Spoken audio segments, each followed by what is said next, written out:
Cyber Swamiji's Compassion Swamiji has opened it up for all, that anyone and everyone to come and be a part of this, to come and experience this. And also, actually, there's one small updated announcement for the Chitsava members. We have sent you all another Zoom link, because many of you have gathered in this Zoom. We request all the Chitsava members to please check your WhatsApp. You all would have received an updated Zoom link. You all can join there. All the Chitsava members, you all would have received an updated Zoom link, and you all can take a moment to join in that Zoom. We have sent you all an updated Zoom link. We request you all to please join that. Yes, requesting all the Chitsabha members to please join that. Please check your WhatsApp. You all should have received an updated Zoom link.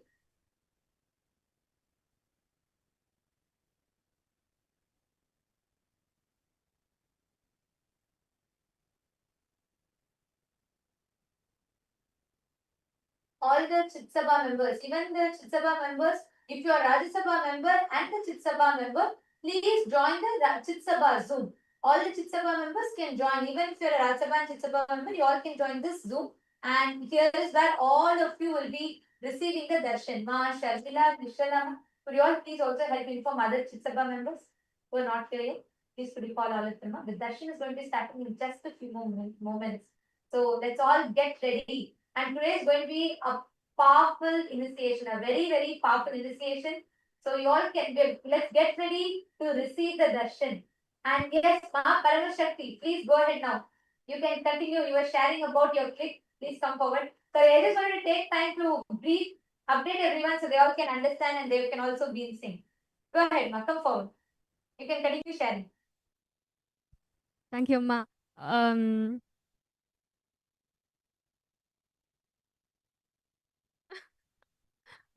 师父说，如果我们是从未显化到显化状态是很容易的。Swamiji says actually it's very easy for us to move from the Vyakta to Vyakta. 从显化状态到未显化状态是很难的，就好像从大海里要用勺子把大海的水挖空一样。But if you want to move from the opposite way, it's difficult. It's just like using a spoon to empty the ocean. 所以当我们把投影仪的光关上，进入未显化状态的时候，我们替换影片可以替换成任何影片，可以下载任何能力，可以显化自己，创造出来任何的体验。So that's why when we turn off the projector, we have the freedom to play any film, can create any experience of the reality that we want. 但是如果我们把投影仪开，已经在播放一部影片，我们想把它改掉是非常困难的。But if we turn on the projector and we're already playing one film, so it's difficult to change it anymore. 我们很多时候用头脑想要去解决问题，头脑的存在焦虑，想要去不停的制造问题、解决问题，就好像是已经在播放了一部影片，我们在屏幕上乱写乱画。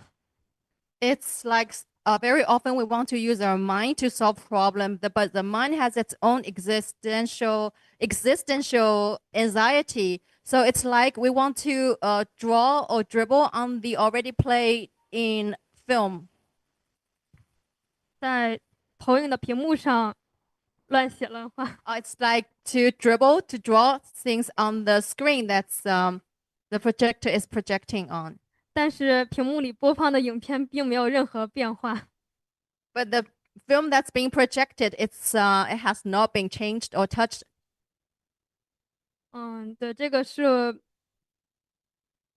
但是当我们停下头脑的时候，就头脑不是创造的那个部分，是那个背后的意识，是那个我们替换影片的那个地方才是创造的部分。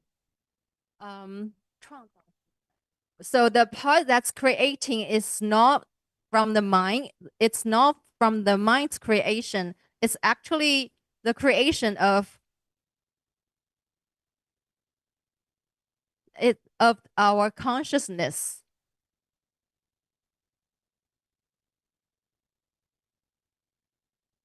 It's the part that can store the information. The and also Ma Paramashakti, Swamiji said, see, since you're bringing this projector example, right? They are like a pure canvas. Okay. See, even when you tell we are playing the movie, there is a certain association you are having with that movie because you feel you are picking and choosing. Listen, Swamiji so beautifully explains. I'll come to the same example of a project. You're like a wall, blank wall, white canvas, white screen, whatever. Let's say life is projecting a horror movie, a romantic movie, a rom-com, thriller movie, mystery, sentimental movie, and so many different things. But the crux is whether the movie is a horror movie or a rom-com, or whether it is a thriller movie or a sad movie, or whether the movie is super hit, earned 1,000 crore in the box office, or whether it is a flop. In all of these ups and downs, though all of it happens on the theater screen, the screen itself is absolutely unaffected. That screen is your focal point. It exists. The only feeling that is there is it exists. But the focal point that you have is absolutely untouched, undisturbed by all the tsunamis, earthquakes, whatnot that you create in the external world. All the dramas, all the fights, and all the anxieties, everything that we create in the external world is absolutely like it. Our inner space is unscathed by any of it. It does not be influenced. It cannot be. And that is why Swamiji tells, when you bring your awareness, actually, when Swamiji was reading this, I was thinking, every revelation from the last year or so, Swamiji has been preparing us to receive it. Receive this truth. Because Swamiji told about seeking the source of the first person. Then Swamiji first revealed about first person, second person, third person. Then Swamiji revealed about seeking the source of the first person. Then Swamiji revealed about how that pure questioning, constantly trying to see who's that I in you. From there, Swamiji spoke about the Navatattvas, all the different things that happen in the cosmos. Then from there, Swamiji mapped it to the cosmos manifesting in you, the Brahmanda manifesting itself in the Pindanda. And from there, Swamiji led us all to this ultimate initiation, giving us the experience of how that I and us. That focal point is Paramashiva, eternal, pure, unchanging, sitting in its blissful state. So when you say the example of moving, Mama, even that, there is a certain association you're making. You're thinking the movie is being projected on us. No. Right now, your past, your present, your future, creation, destruction, sustenance, rejuvenation, pulling out of delusion, depression, all of it is happening now in you. Though all of this are happening, your original state as Paramashiva is absolutely untouched. Do you understand?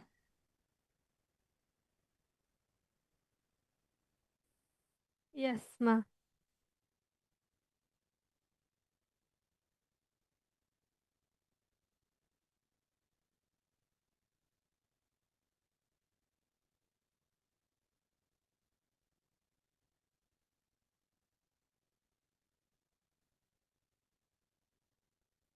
No sounds, ma.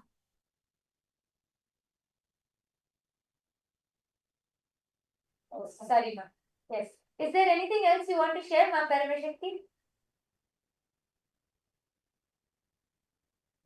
没有，暂时没有想分享，但是我还没有听太关于 Nada 和冰度的那个部分。I don't have anything more to share, but I'm not very clear about the part that you explained on Nada and Bindu. Thank you for coming up, because by answering your question, even I got deeper clicks. The moment I started answering your question, even I got deeper clicks from there, because that is why we all need to have Akyata success. You understand? When each of us are sharing, the moment you started talking about it, I started thinking, yes, we are not we may be the state on which all of this happened, but we are not affected. That means the original state of us is not affected. So I should also thank you. Thank you for coming up and sharing. Because of you, I got deeper clicks. Thank you. Thank you so much, ma'am. And I'm actually seeing a lot more from all the e-citizens that are logged in here with us. Wong Swanchi, and Ezekiel Ayya, Ma Chandravidya, Ma Mugda, and Ma Chetna, Ma Monica Singh. You all can post your questions because I know for the first time when you're hearing this discussion from us, you may have a lot of questions raising in you. You can all post your questions here. Ma Cecilia, you should join the SJP's room. You should join the Chitsabha members room. And all the Chitsabha members, please rename yourself with Chitsabha member, your SJP IDs. Nityanandam, Ma Lata Hadley and Harish Hadley Ayya. Nityanandam, Lata Ma, where is Harish Ayya? Call Ayya also. It's amazing to song he's been giving. I'm so happy that you both joined the IDs.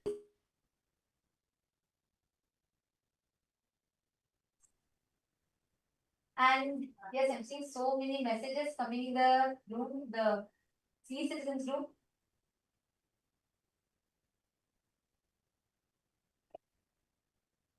Each of you can post your clip. Can all of you share your clip?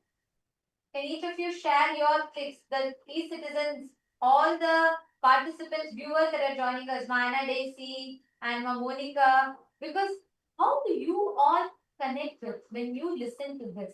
If you have any questions and doubts as well, you can post. Nityanandam, Ma Helen Gomez, Nityanandam, Ma Chetana, Nityanandam, Ma Guru Prasadini, Nityanandam, Ma Nitya Guru Prasadini, you should join the Rajsabha room. Ma Shanteshwara. I'm also seeing a few of the Rajya Sabha members who have joined here. Ma Karnan and Ma Chandravidya, Ma Mirada. All of you can join the Rajya Sabha room. Yes. And Gautam Goshaya. Ma Nyanesha, did you understand? Did you click with these truths? There are so many of you joining here. Ma Andrew Gulson and Ma Lee Chen Lee Ayya Nityanandam. Guru Sharana Kata Shakti Nityanandam.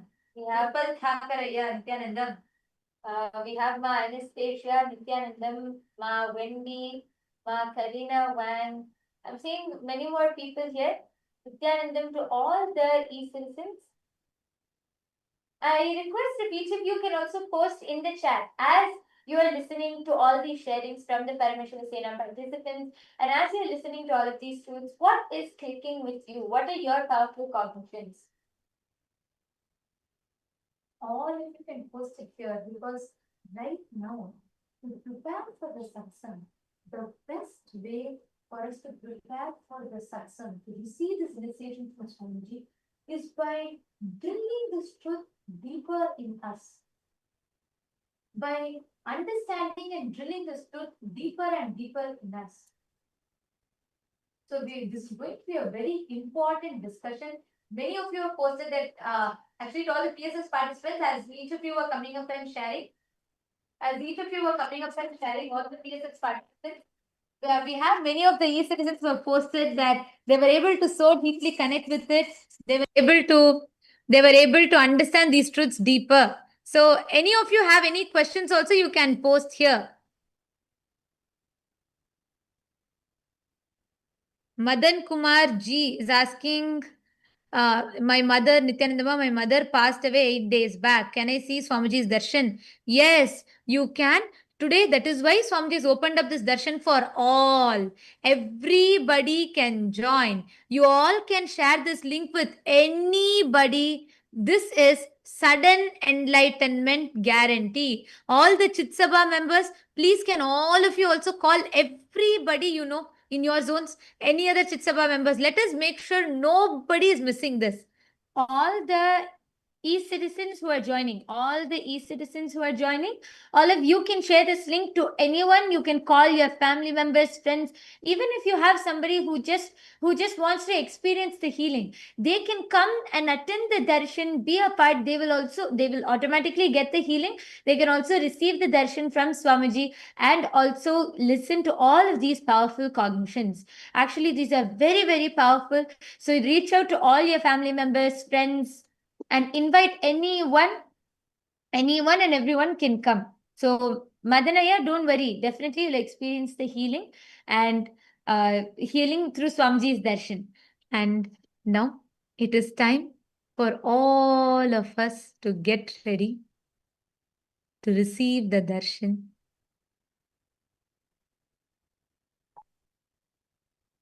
Please sit straight.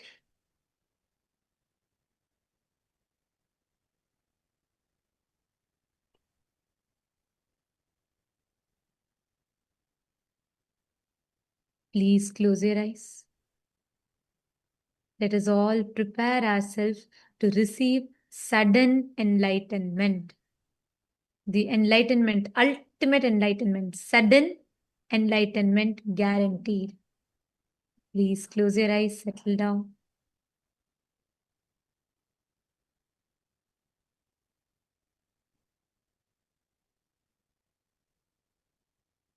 Sit with your head, neck, and spine in a straight line.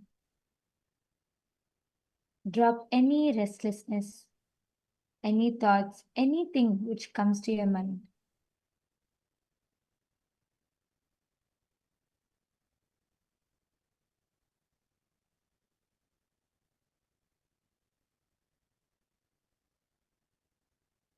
Prepare your mind and your inner space to receive the darshan, to receive sudden enlightenment. Please close your eyes. I request all the members, please make sure, just a few more announcements. Please, can I request everybody to be on camera?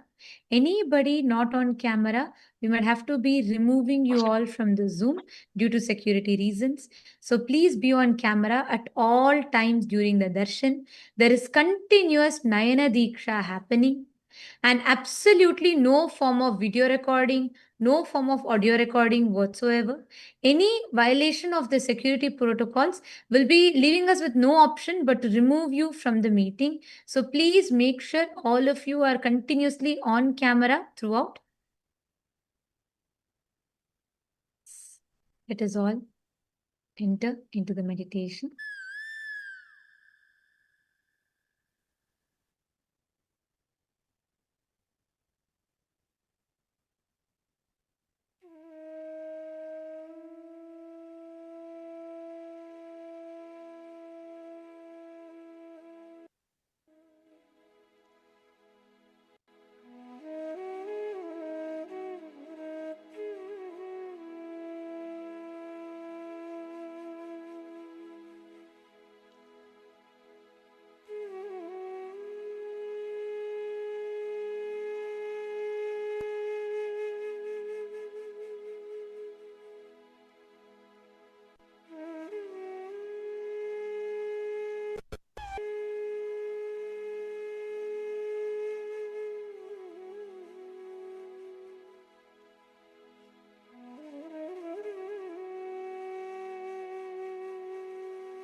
Enter into the deep vital space.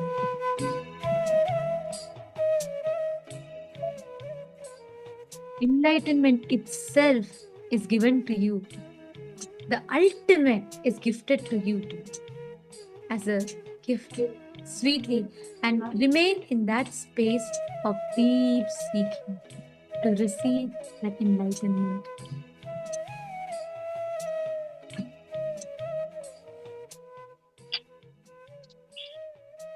Continue to remain seated in this space. And as we are all in the meditation, just an important announcement. All the Chitsabha members, do not share this link to anybody. The Zoom is exclusively only for Chitsabha members. All Rajya Sabha members can join the Rajya Sabha Zoom, and e-citizens in the respective Zooms. Anybody, any e-citizen or any Rajya Sabha member in Chitsabha Zoom will have to be removing you all from the meeting. Please requesting each of you to join the respective Zooms.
Connecting with the divine with your eyes closed is meditation.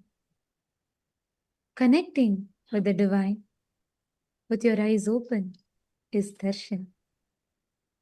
Come, let us all now move from meditation to darshan. Slowly, very slowly, please open your eyes.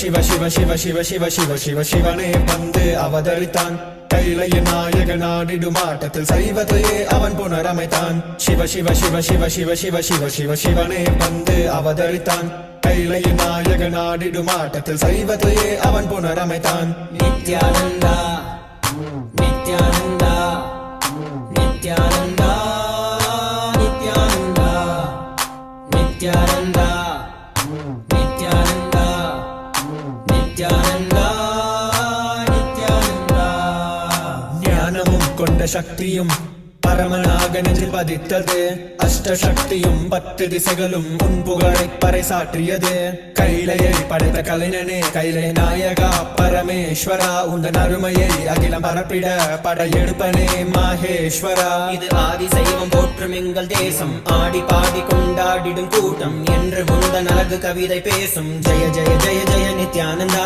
Sivan அருளோட சக்திகள் வெளிப்படும் பைரவனின் காவலோட அகிலத்தை ஆண்டிடும் வீரன் அவன் வழி நடந்திட அவனோட வாழ்ந்திட வேண்டி வந்தேன் நானும் அவனோட சேன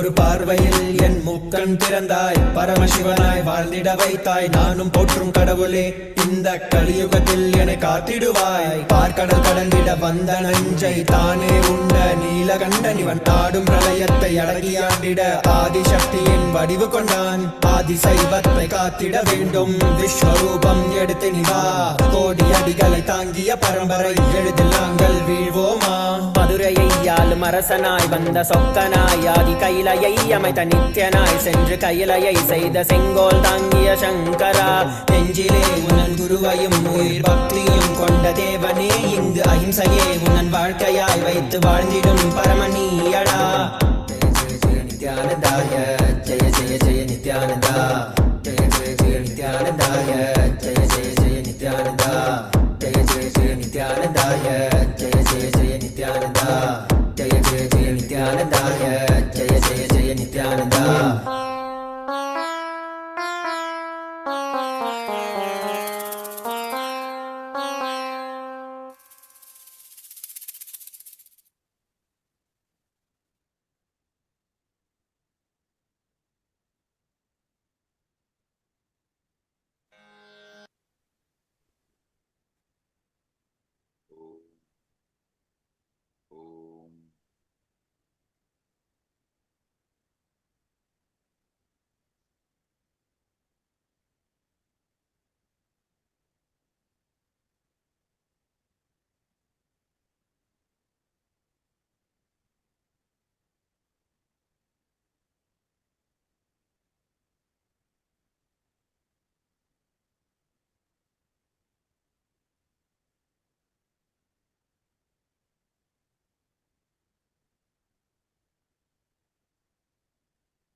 I welcome you all with my love and blessings. All the Recording in progress. Paramashivam program 11 participants, all the Rajya Sabha members, all the Kailasavasis, all the e-citizens, Kailasa citizens from all over the world. I welcome all of you with my love and blessings.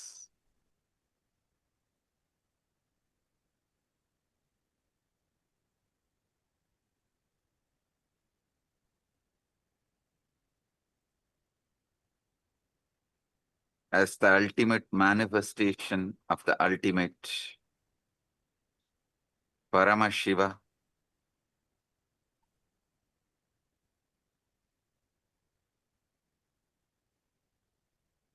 I bless you all with Paramadvaita. Paramadvaita Praptirastu.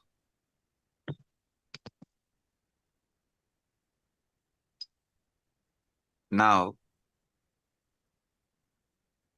what I am going to reveal is not just information or some philosophy. It's a straight truth and initiation.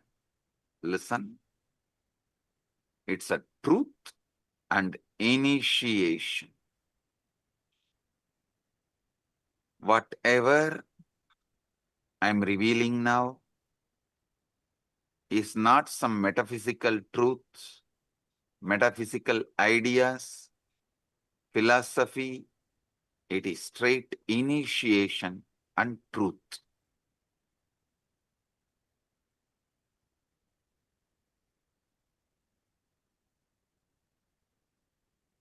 Look at your mind for a moment.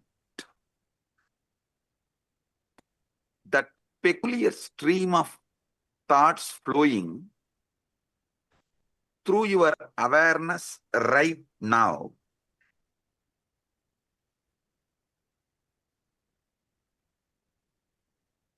The commentary that never stops, that goes on judging you, judging others, judging everything.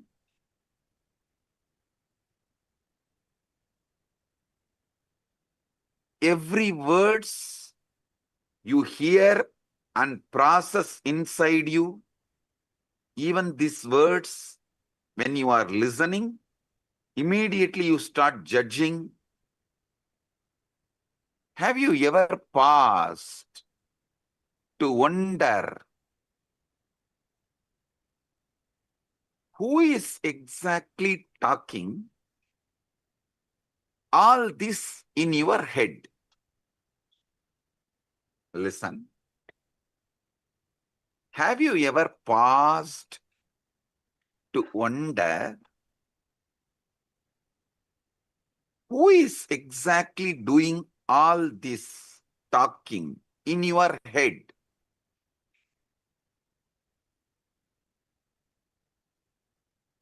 Almost every one of us pass our entire lives listening to this internal monologue without ever questioning its source.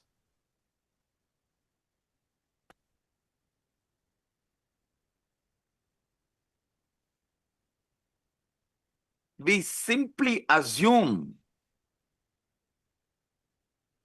that is me thinking and carry on.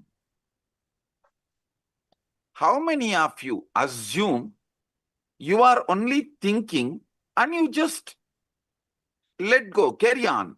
You carry on with the conclusion you are only thinking. Raise your hand.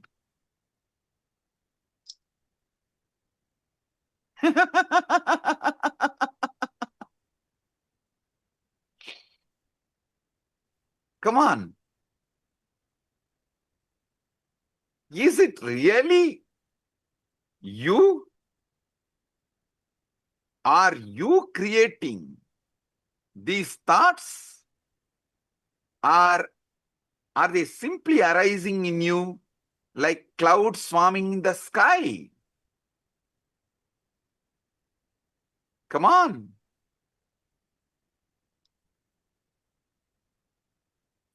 If that voice is truly you, then who is the one listening to it? Who is aware of these thoughts? If that voice is truly you, is it not that awareness is also you?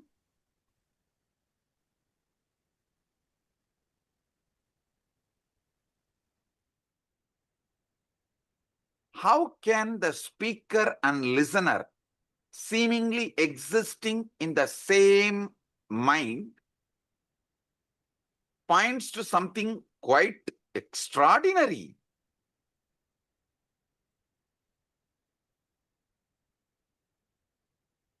About the nature of the consciousness. How many of you understand the listener and speaker both are existing in the same mind? Raise your hand.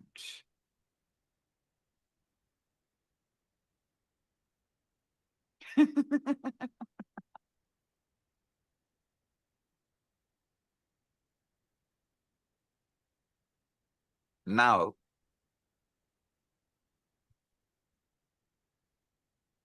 I wanted to re-reveal and explain something extraordinary.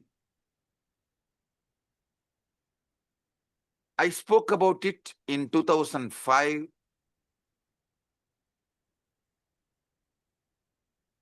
The Guaranteed Enlightenment Satsang on Ashtavakra Gita in Bangalore. Now I'm going to reveal it in a different level, I should say, as an ultimate level.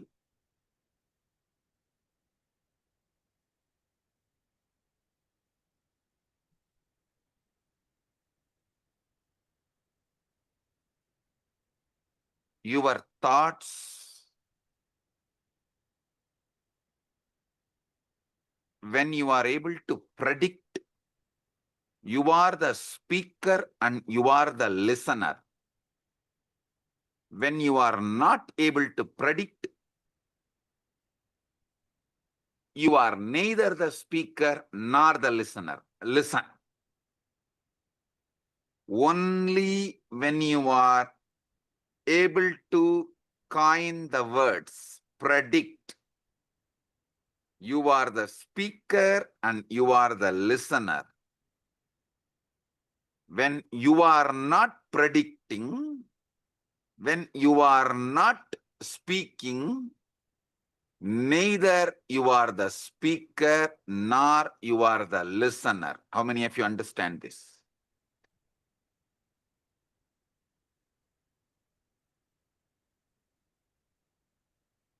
You can't answer and take it for granted. You are only thinking. No.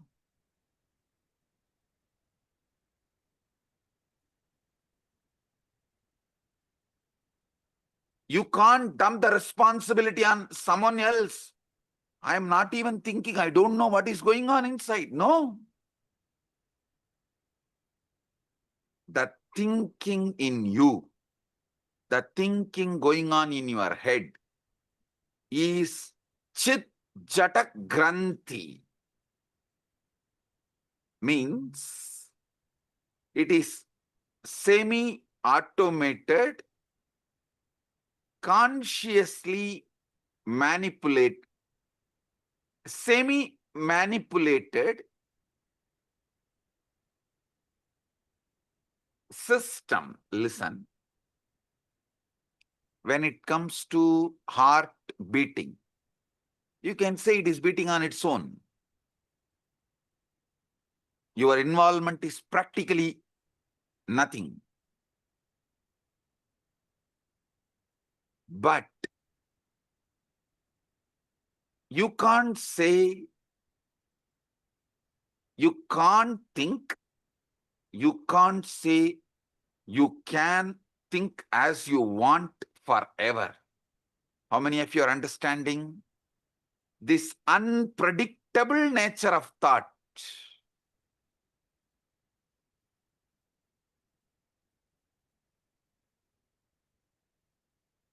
As you are listening to these truths, there is a voice in your head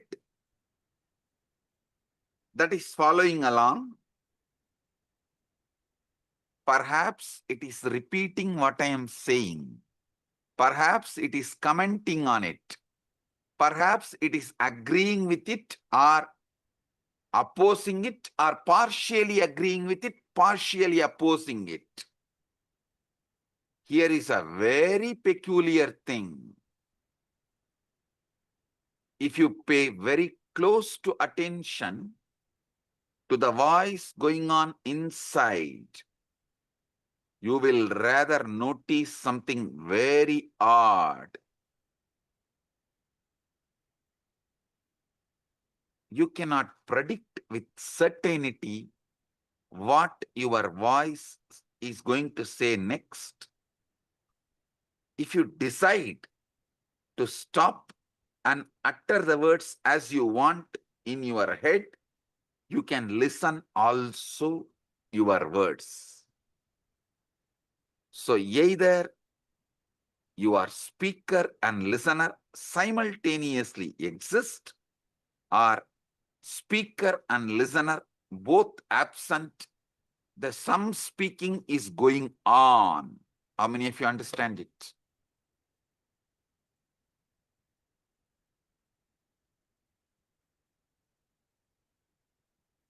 Owning up to all the words which goes on in auto mode is what I call guilt. Not owning up to the words you consciously generate, not owning up the responsibility for the words you consciously generate, is what I call delusion. Listen. Owning up to the words which automatically goes on in auto mode later on is guilt. Not owning up even to the words consciously you generate and listen is delusion, or trying to cover things under the carpet. How many of you are understanding this?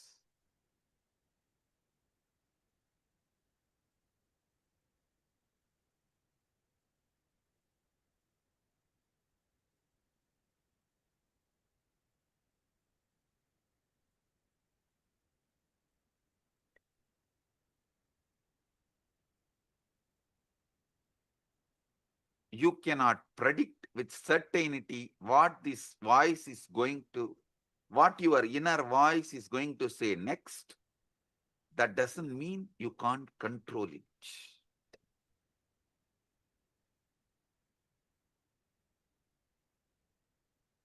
How many of you are seeing? This is like a car, you can put it in autopilot and you can also drive. At some point you drive, at some point you put it in autopilot mode.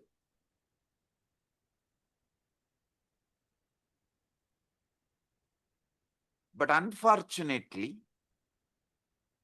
even what goes on in the autopilot mode, you take the responsibility, you feel responsible for it. Automatically you feel you are only talking. How many of you understand it?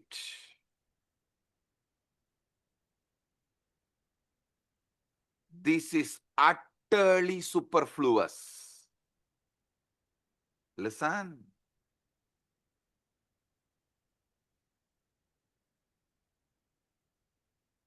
Non-recognizing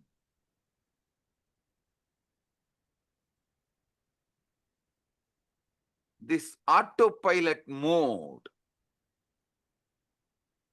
non-recognizing this autopilot mode thinking, but trying to own up after the whole thinking is done, is causing extreme confusions. You need to know what is going on inside you. The moment you know, you will become enlightened.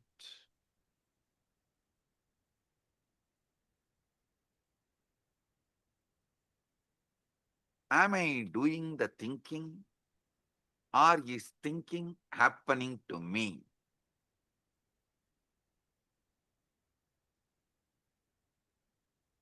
At some time, you can do thinking, you are doing thinking. At some time, it is happening to you. How many of you understand this? Raise your hand. Now listen. Now listen. How many of you have this extraordinary assumption?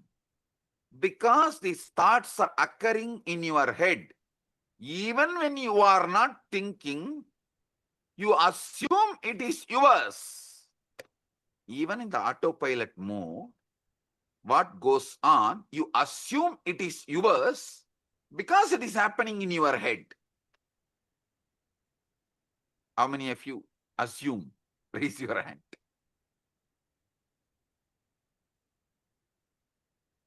Yes.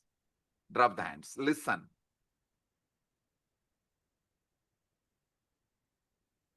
When you truly look for the thinker, the one who supposedly initiates each thought, you find yourself in a very curious position. Weird position.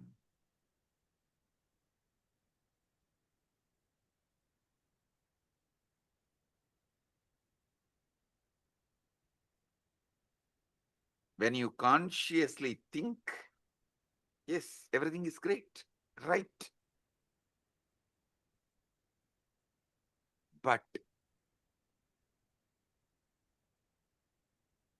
when it is going on in auto mode and you try to find who is thinking, suddenly the auto mode stops. How many of you have discovered whenever you become aware and find out who is thinking, the auto mode stops? Great. Great.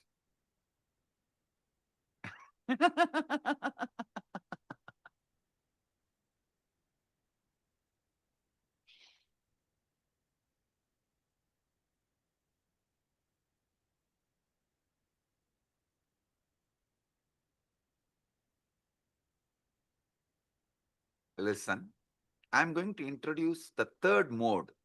One mode, the auto mode thinking goes on and you are not listening.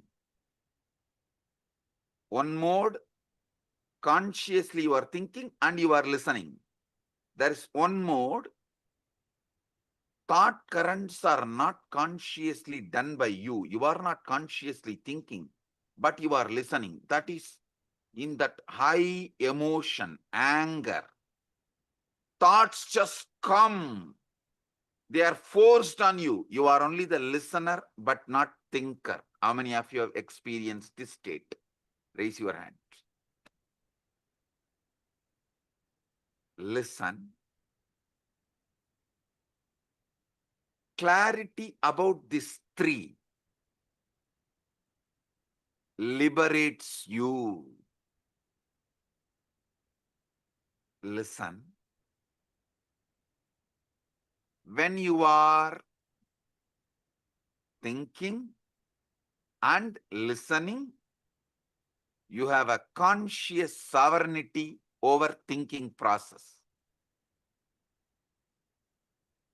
When you are neither thinking, the thoughts are forced on you, it is going on, nor you are listening, but unfortunately you own it up because it goes on in your head. That is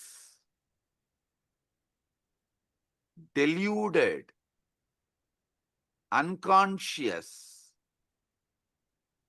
or I should say, deluded part of you. The third one, where thoughts are not yours, it is forced. It just flows. You can't control, you can't design, you can't interfere, but you are listening. This is the dangerous mode, dangerous space. In this space, you execute the command of your deluded part. See, when you are neither talking nor listening, both are in auto mode, you only own it up as yours and feel guilty. That is not that dangerous. But when the words seep in from the delusion into your listening, but you can't control the words, that is the dangerous part of you. That is responsible for all sufferings.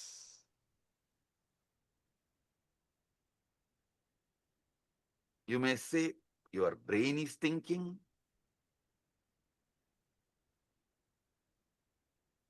But you should know. Your heart beating, lungs breathing are completely out of your hands.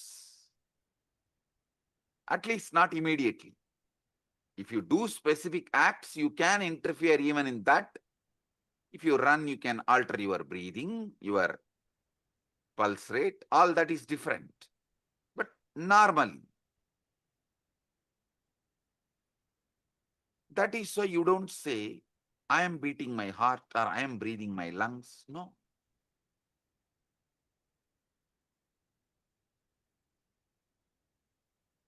You know, these are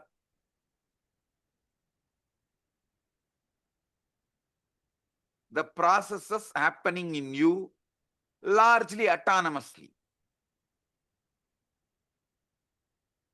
But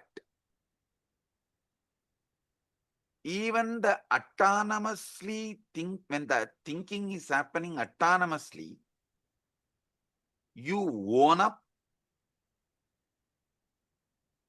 and when those thinking is forced on your listening, you execute thinking it is yours. How many of you understand? You are executing somebody else's command continuously and repenting by mistaking that command is yours. Raise your hand. Now, this is very important understanding you need to have.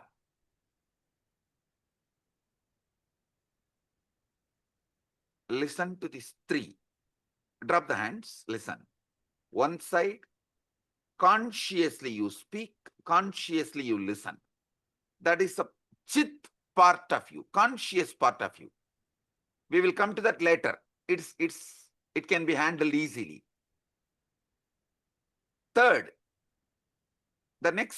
Second, the jata part. Neither thinking is you are aware of it, the thinking, nor you are listening to it. Thinker, listener, both are absent. It goes on autonomously.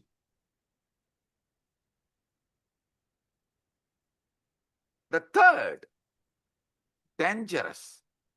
From that autonomous thinking zone, the thinking enters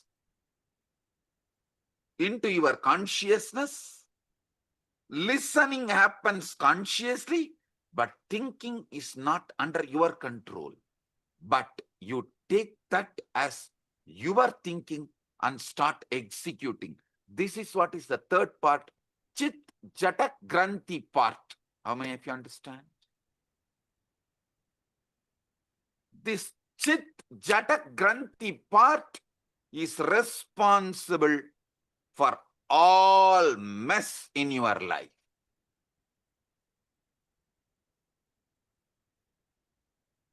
When you are taken over by anger, lust, greed, pain, insecurity, violence, the command is generated by somebody. You are only listening, but you strongly believe you are generating that command and executing it, even putting your life at stake, running behind it. How many of you are getting?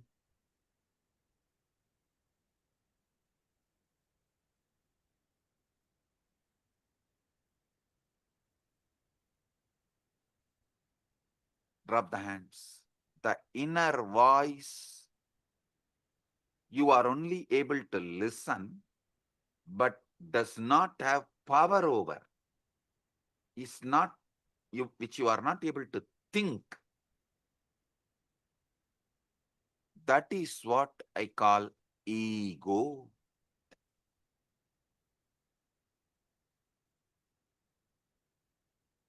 Devil commanding and making you execute. Unfortunately, you own up the devil.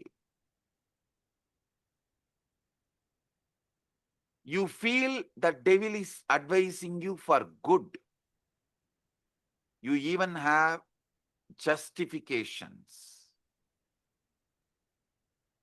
Knowing that voice has cheated you many times, you still have justification. Listen, obey. Sometimes, to escape from your small mood swings, you make the decision which damages your whole life. To escape from a small pain, you make the decisions which damage your whole life. How many of you understand this?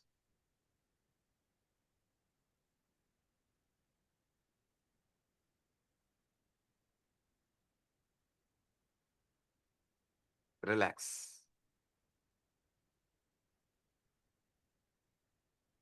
Now, understand this three component. Chit. You are talking, you are listening. Jata. Neither you are talking nor you are listening. Autonomous. Both autonomous. Chit Jata Granthi. Talking is by somebody else. You can't control it. You can't even alter. You can't censor. You can't edit. You can't put a word extra. You can't reduce a word. It is like forced on you. You are only listening. Just because you are listening it, inside your head, the listener assumes you are the generator of that thinking.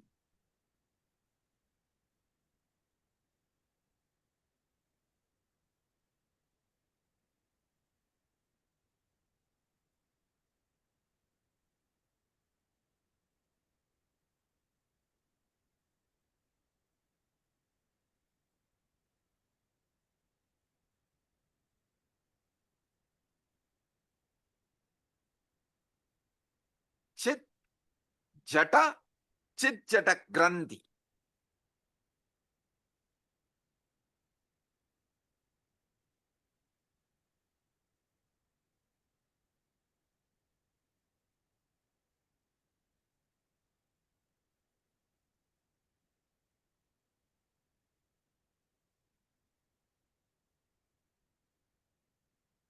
This Chit Jata Granthi, your ego, your delusion,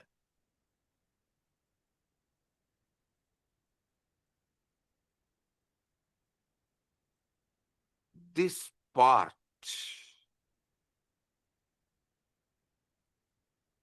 becomes more and more dangerous, destructive, when you allow more of your life getting occupied by somebody generating the command you don't know, you don't have a control over, but just because you are listening, you are owning it up and feeling it is your command and executing. This component is responsible for all those criminals who are sitting in jails. Nobody is interested in going to jail. Nobody is interested in doing something wrong.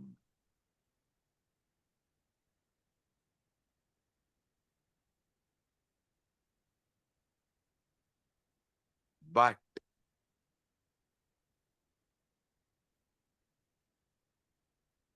the command is generated by somebody, but because constantly you are listening, you own it up and get into the delusion.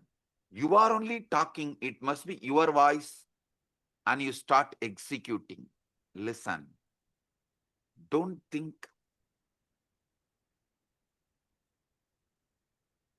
This Chit Jata Granthi creates put someone only in the external prison. This is internal prison. All of you are also in a way, kind of a prison, which is just this chit jata granthi, and the decisions you made because of this chit jata granthi, the securities you built around you, which has become many times a prison, the life you built around you, which has become many times prison, many things you built around you, which has become many times prison, is owning up to the voice just because you listen to it, because it is from your head, you think it is yours, you really feel it is yours, but actually you don't know. How can you own up something which you have not uttered? See, if something is yours, then you should be able to edit, add, delete, speak. Are you able to? No. Then how can you own up and execute certain command, some command, which you are not owner, but continuously you believe it is yours? How many of you understand this? Raise your hand. Yes, now I'll give you just 3 minutes. Pen down this chit, jata, granthi, all three. So you are understanding it.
Just 3 minutes. Pen down. Because I am interested in you, understanding you. This knowledge will enlighten you. It will give you sudden enlightenment.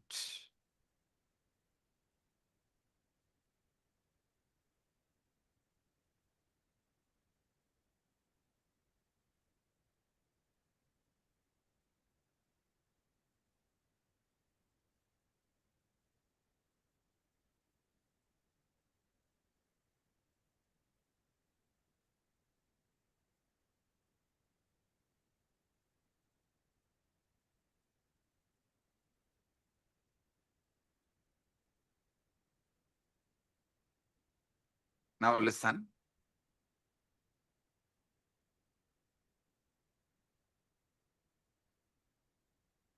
The chit part of you, the voice you can generate, you are listening. That part of you is called buddhi. The voice neither you generate nor you listen. That part of you is called chitta. The part you don't generate the command because you listen. You assume it is yours and you obey. This part is called ego, ahankara. This voice of ego, listen, this is actually the 90% of your life. 90% of your life is dominated by this third component. How many of you understand that? 90% of you is dominated by this third component. Drop the hands. Listen. This voice has been shaped by everything you have ever experienced. Your parents, your education, your books, all the books you read, the conversations you have had, the very culture in which you have grown up. When this voice speaks of I, of me, of myself, what is it really referring to? See, when the chit-chatakrandi, the ego, when this voice is delivering command, it uses the word I, of me, of myself. What is it really referring to? I tell you one small example. It is the politician talking, I am making this decision for all of us. Please, all of you, execute. Do you have a say in the decision?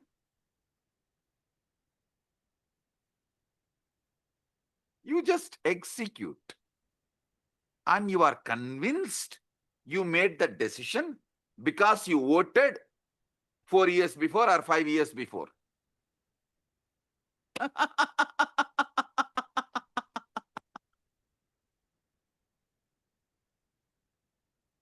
Democracy is okay for the nation. I don't want to say yes or no, good or bad and all that. Okay, that is the way it is.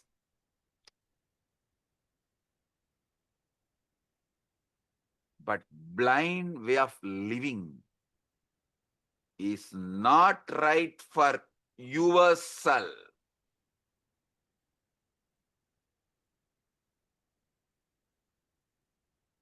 When the voice, your ego speaks of I, of me, myself, what is it really referring to? Is it referring to the true you or merely a character it has been rehearsing all your life?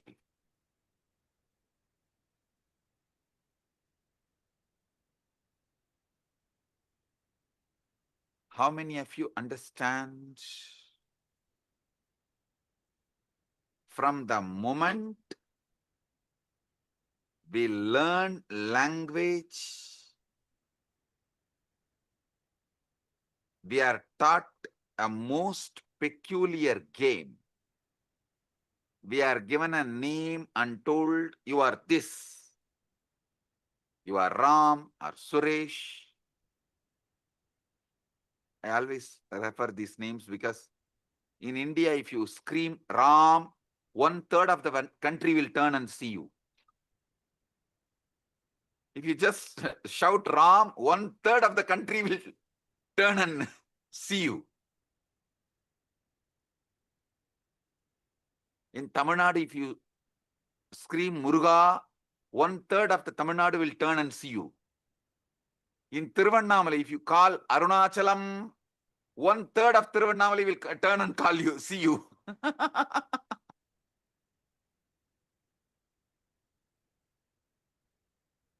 In Tiruvarur, if you call Tyagaraja, 1/3 of Tiruvarur will turn and see you.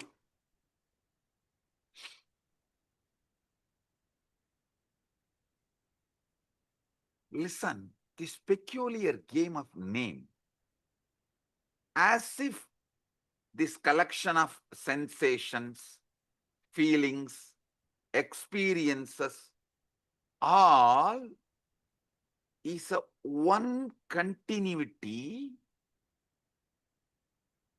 you get deluded by that one word called your name. How many of you are cracking it?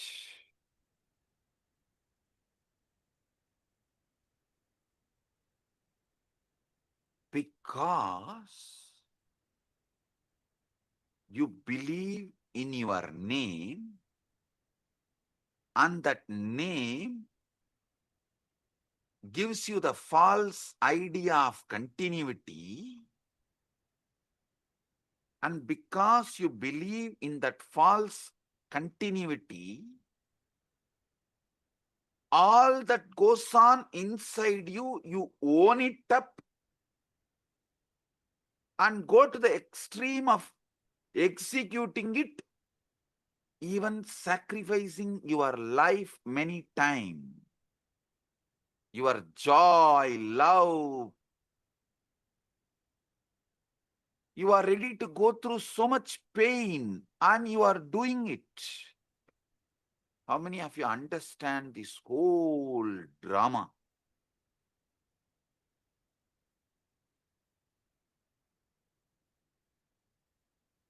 Gradually, through the years, you build up a story. I was born on such and such a date. These parents to these parents in this place. The voice in your head becomes the narrator of the story, constantly upgrading your biography, constantly telling you who you are. On and on it goes, weaving this fictional character. You take it as yourself. How many of you understand? This is the way the development of the ego, personality is done in you. I give you a few more minutes, 1 or 2 minutes, just jot down how your personality, ego is created. Pen down.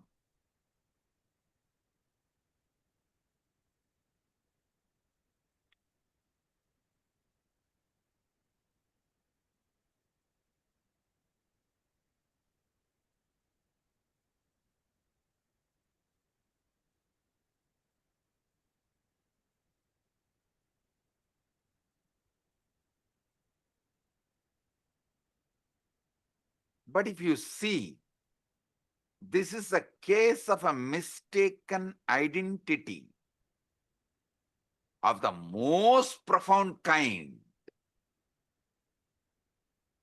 With how many of you this clicks? Oh God, this is really, really, really most profound mistaken identity.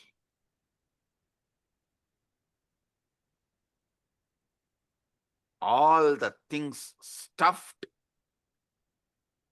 as no my contribution, and I go on be executing this order. I continuously execute the order, and literally I have no role in generating the command. How many of you understand it? And these people want freedom.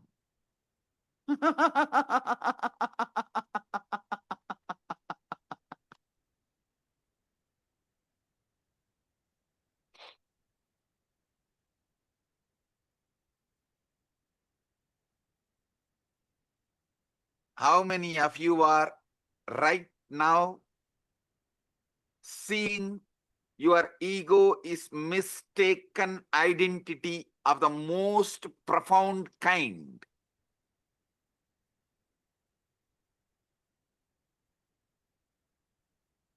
Drop the hands.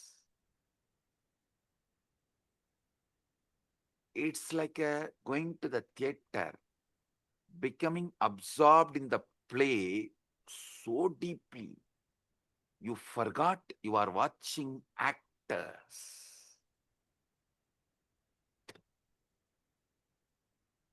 Actually, your case is worse than that because the play has been going on so long, your entire life, that you have utterly forgotten. It's a mistaken identity of the most profound kind is performing this whole thing.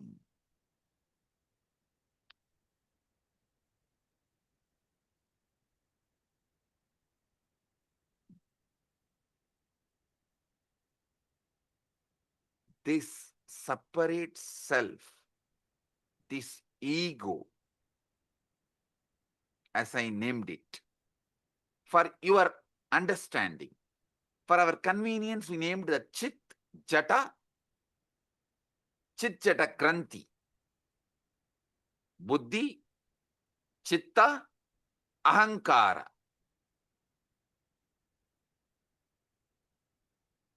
This separate self, this Ahamkara, ego,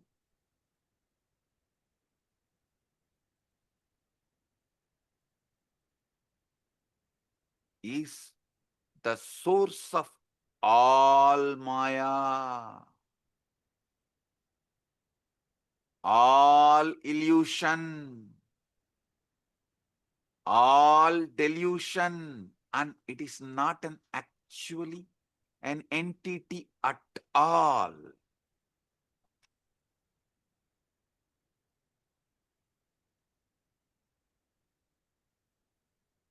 I enlightened all of you about your buddhi, your chitta, your ego, which is source of all illusion and delusion. It's a process. It is something your organism is doing. But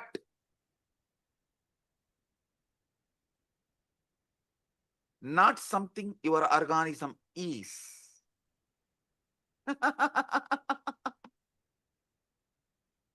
It is something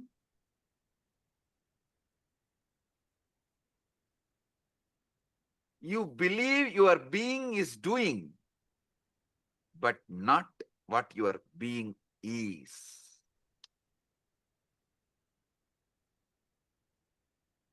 How many of you are getting it?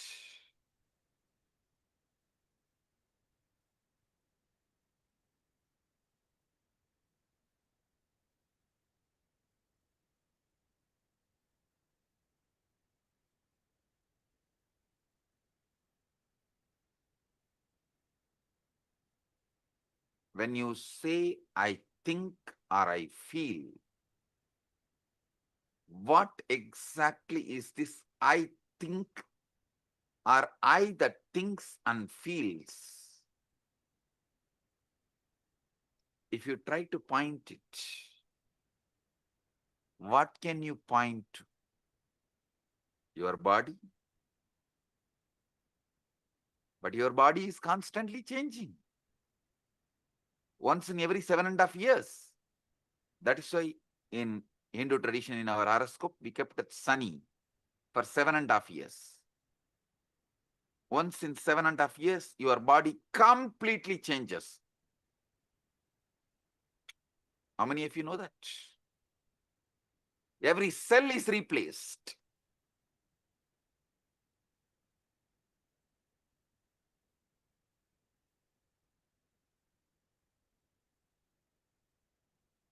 Your memories to change. Some fade, some are embellished, some are entirely fabricated without even you realizing it.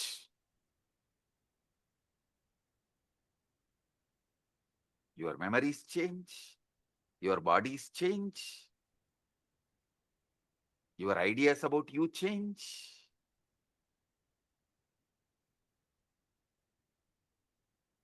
Your name gives you the delusion of continuity stops you experiencing eternity.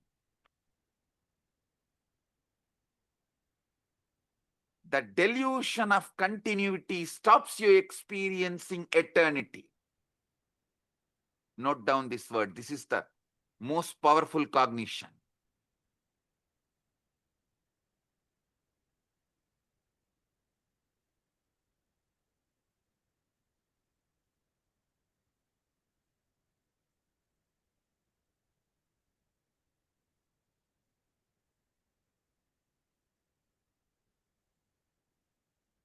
When you look for your true self, it's like you trying to catch your own shadow. The closer you get, the more it recedes.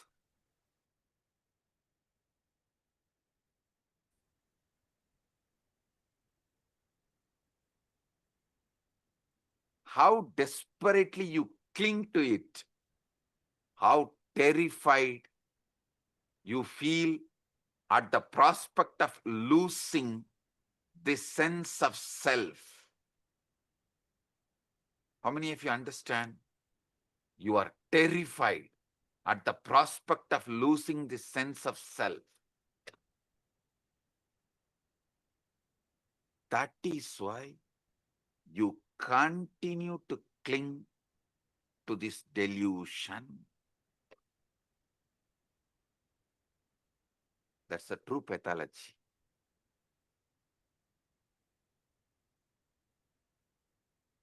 See, the separate self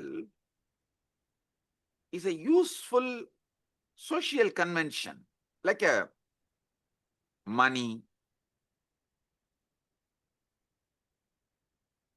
everything, how the idea of time is useful. For socially it is useful. Money is socially useful.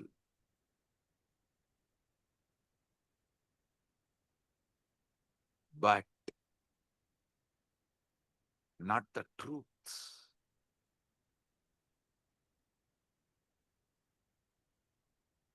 The separate self, ego, socially useful as social convention, like money, but not the truth. We all agree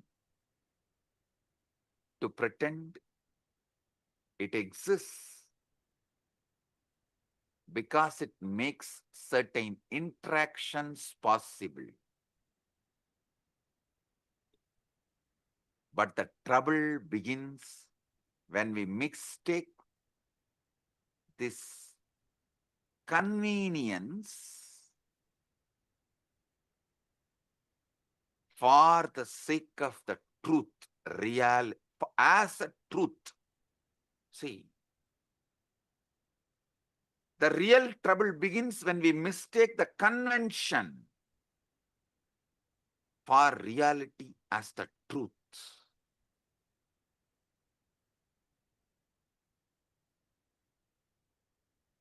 There's a most peculiar paradox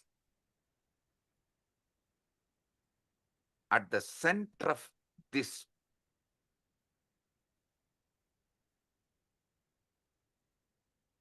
seeking the truth. Listen, I am actually decoding that 4 Mahavakya of Upanishads for all of you. Naham deham, koham soham. Later on I'll explain. This is the Mahavakya I am decoding step by step for all of you. The most peculiar paradox at the heart of this seeking the truth, when you attempt to observe the voice in your head, to watch your own thoughts as they raise. Who exactly is doing the watching? It seems there is an observer standing apart from the thoughts, doesn't it? Tell me. It seems like observer is standing. That is why you are able to seek, watch.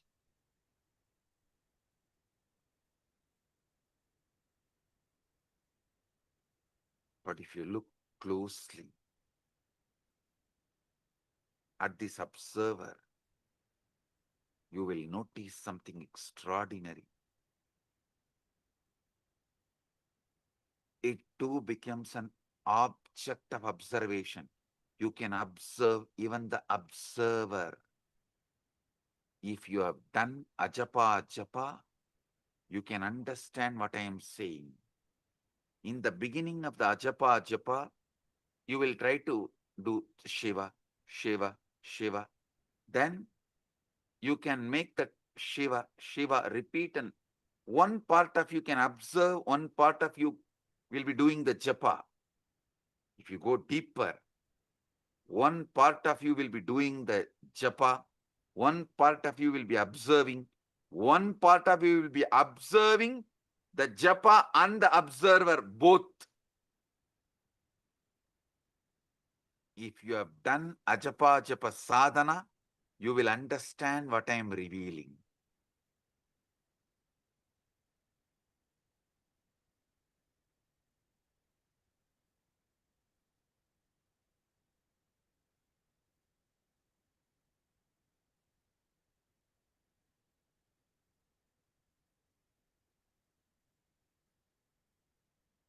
Even the observer becomes an object of observation.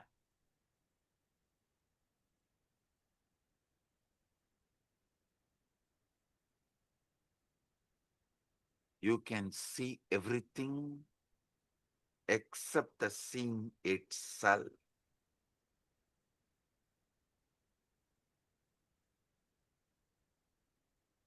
In Upanishads, we have a beautiful verse. Sarva Sakshi Bhutam. Gita again.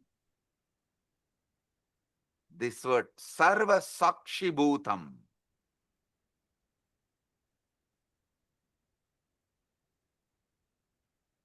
The word is used. Sakshi.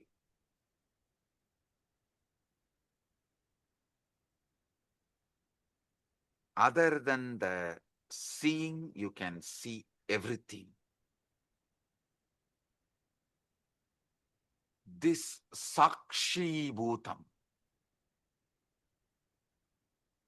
this witnessing presence that is aware of everything, including your thoughts,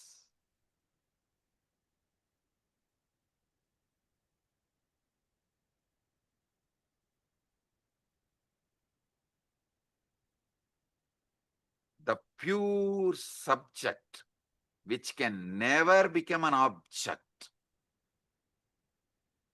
How many of you understand this truth?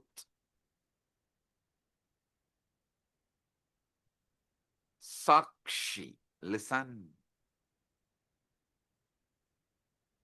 This Sakshi, the pure witness, the pure awareness,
II in the United States of America, the United Ancient Nations is an intergovernmental organization currently made up of 160+ members and indigenous nations. The UAN and its work are guided by the purposes and principles contained in its founding charter.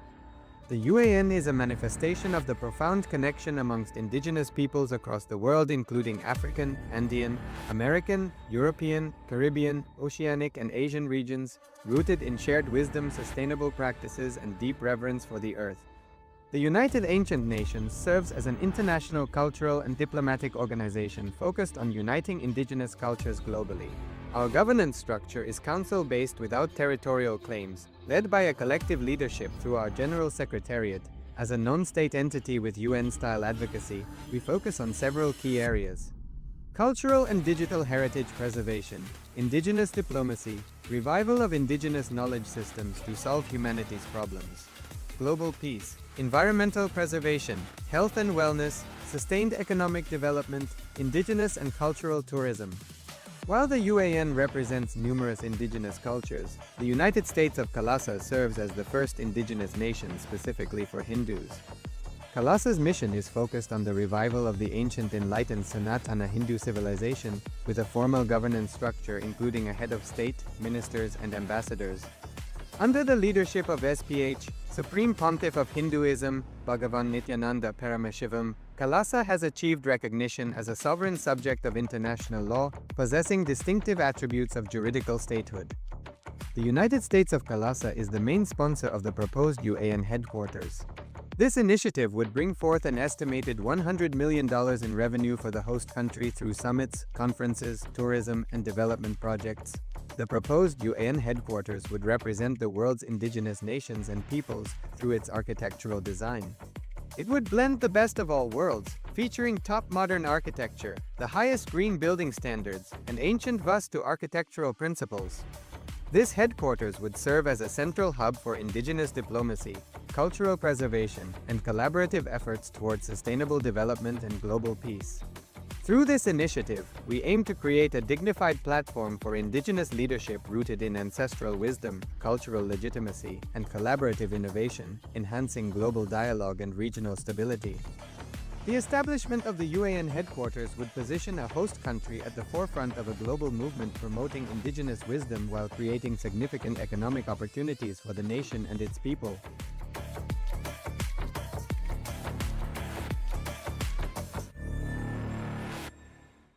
Across the turquoise waters of the Caribbean, a historic movement is Giving rising. a few minutes so all of you can type out your understanding. So each of you can type out what you have understood.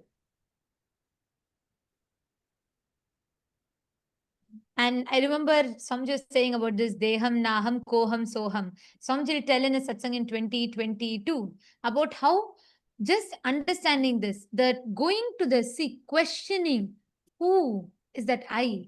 Who is the source of all the thinking? Yes, Divya has posted, I can only not observe the seeing itself. Exactly. And everything else, all the things that there is.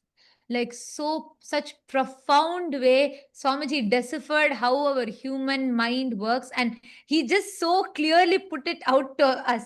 When Swamiji was telling this, it was like, our mind always we think is such a chaos. So we cannot declutter it to see what exactly, dissect it to see this is a part, this is how it is, this is how it is.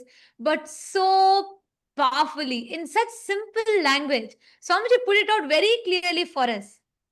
Right? Can I request all the viewers, all the Rajya Sabha members, Chit Sabha members, and the e-citizens, can I request all of you to take a moment to type it out? Because Swamiji revealed the three important components: the Chit, the Buddhi, and the Jata, the Chitta, and Chit Jata Granthi, Ahankara, ego. Such profound definition of Ahankara, every word. To give this, I can't even summarize the satsang, or I can't even give a gist, because every word Swamiji revealed is so powerful and so profound. And I'm still cognizing, understanding, and trying to wrap my head around it, because in such simple words, Swamiji revealed one of the most amazing science, or one of the most peculiar questions that we all carry in our inner space. Ma Shivaike Surupani has posted, Swamiji mentioned a word in Upanishads, Sakshi Bhutam, this witnessing presence that is aware of everything, including your thoughts. Pure subject which can never become an object. Actually, Ma, see, not just becoming observant of your thoughts. Swamiji revealed something deeper. We already have a component, like right now, if you choose to, you can observe your thoughts. But what Swamiji is saying is that Sakshi Bhutam is that pure witness, observing even the observer who's observing your thoughts. That is a lot more deeper, you understand? Ma Shivaike Sarupini. Because Swamiji revealed like so beautifully, right? There is, right now, if we close our eyes, we know the part of us that's thinking, we can observe the thoughts. Like right now, I can observe what is running in me. But Swamiji revealed that Sakshi Bhutam is that pure witness being able to observe even the observer that is observing the thoughts. Means if you go a little deeper, not just you're able to observe the thoughts, you'll suddenly start observing that there's a part of you observing the thoughts. There is an observer observing your thoughts. Sri Divya has posted, what a clear and simple organization of the truth we are experiencing and being subject to. Absolutely, yes. Today, this satsang, I was so deeply able to connect to it, like so clearly, because the chaos that happens in our head, we just cannot understand it. Like Samji told, even when it is happening in Jata, like we assume the responsibility for it. Like it is though both the speaking, the thinking and the listening is happening in autopilot mode. But we assume the responsibility for it and we feel guilty about it. That is also not okay, but one level it's okay. But beyond that, when this leaks into the listener, means the thinking happens in the autopilot mode. From that autopilot mode, it leaks into your listening and we start executing it. We start acting upon it, making decisions upon it. That ahankara, that was so profound. Like the way Swamiji dissected all the three, the Chit, the Jata, and the Chit Jata Granthi. And also Swamiji told one powerful cognition from the whole satsang. What is that? Who can, all of you can post. Swamiji said, this is the most important truth. This is the powerful cognition. Can you all type it out?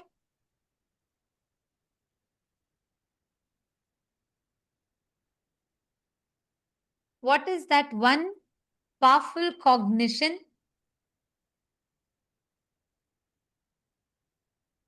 Vimal Patelaya, you have put ego stops you experiencing eternity. The stops you experiencing eternity is right. But Swamiji said something very specific.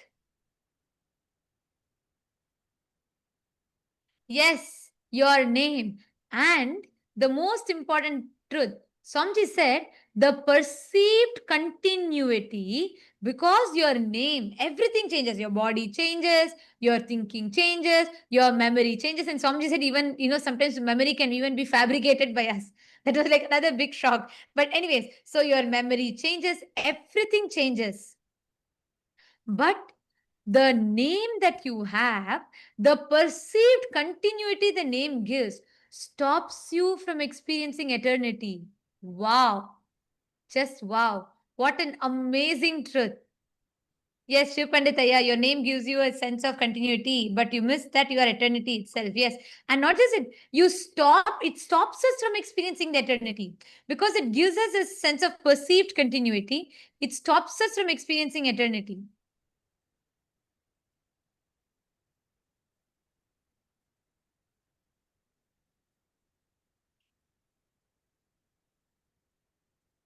Yes, I request all of you to post, continue to post. The satsang is going to be continuing right now. Let us take a few minutes to post. Each of you can pen down your understandings.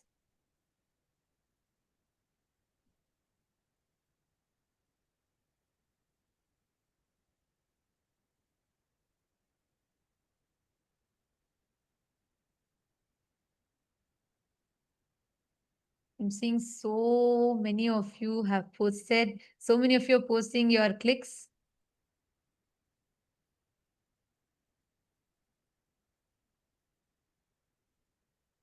The way how Swamiji organized, laid out very clearly, took it part by part, Chit, Jata, and the Chit Jata Granthi, which is basically the Buddhi, the Chitta, and the Ahankara.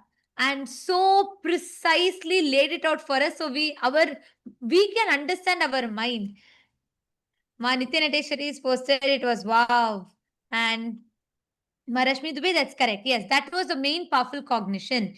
The name gives that perceived sense of continuity, stops us from experiencing the eternity. And we are going to be, the satsang is going to be continuing. We are going to be continuing the satsang, requesting all of you to,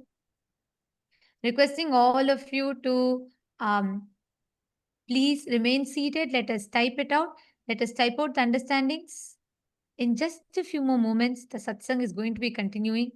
The powerful truths that Swamiji is revealing.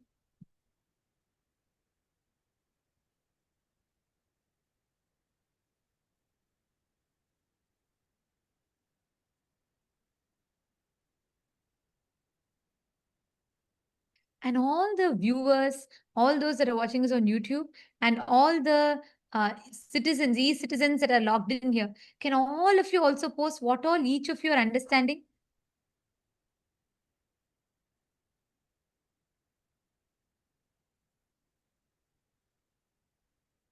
Ram R has posted, my biggest click is voice is a body process. It's not an I. So the same voice every day is not I continuous. Actually, yeah, see, Swamiji told, right? That voice, if you try to find the source, who's creating these ideas? What is the source of that autopilot thinking in us, that ahankara? Just when Swamiji was telling it, I was having that question, and Swamiji so beautifully answered. You cannot put your finger to one particular point because it's a summation of all the cognitions, words, dialogues that you've had from your parents, teachers, school, religion, church, so many different concepts. A summation of all of it together. Om, om, om. Blessings to all of you. Sorry for the technical glitch. If you are able to see me, hear me, please wave your hands. If you are able to see me, hear me, please wave your hands. Report. Om, om, om. Om, om, om. Listen. Yes. We have been conditioned to believe. Listen. I was explaining about Sarvadi Sakshi Bhutam.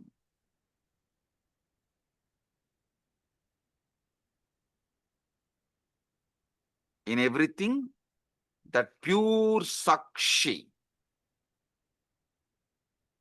In the West, we have been conditioned to believe that consciousness is something the brain produces. Like how the liver produces bile.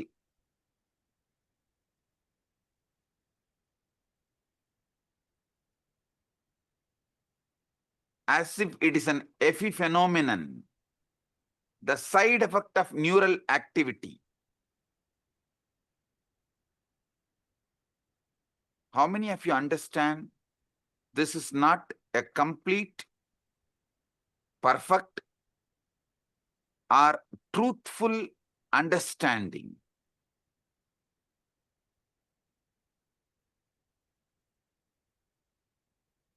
See, this is like the screen on which you are watching the movie is producing the movie. If someone tells that screen on which you are watching the movie is only producing the movie, how foolish it is. Same way, the screen receives the signal and shows it. same way,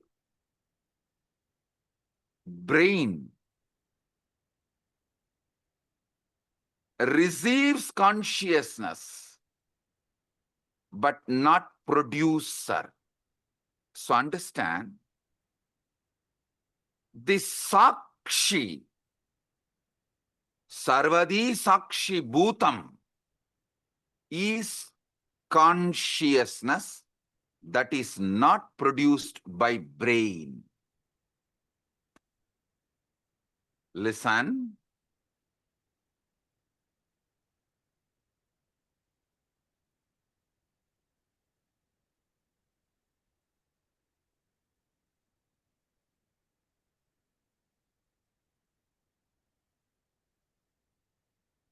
All Vedanta Sampradaya,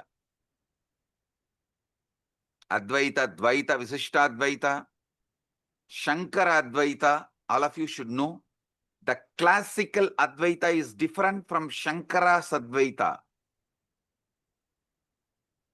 Many of you are thinking Shankara is the Acharya who promoted the Advaita. Sure, but his school of Advaita is not as the classical Advaita. If you go and see, read, his own guru's guru, Shankara's guru Govindabhata, Govindabhata's guru Gaudabhata. Gaudabhata's Mandukya Karika, if you read, you will get the glimpse of the classical Advaita. And if you read Shankara's Advaita, means his own books, the books he wrote, like Viveka Chudamani, all of it. The Shankara's Advaita is different from classical Advaita. Listen, all these Advaitas, Advaita, Visishtadvaita, Dvaita, Shuddhadvaita, all Advaita, all Vedantic traditions accept the one truth. Consciousness is the fundamental ground of the being. That Sarvadi Sakshi Bhutam, which I was describing,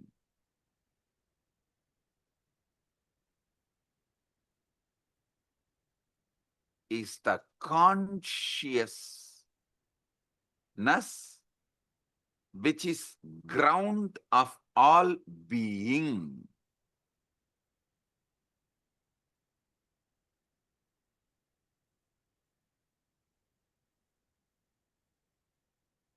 Listen,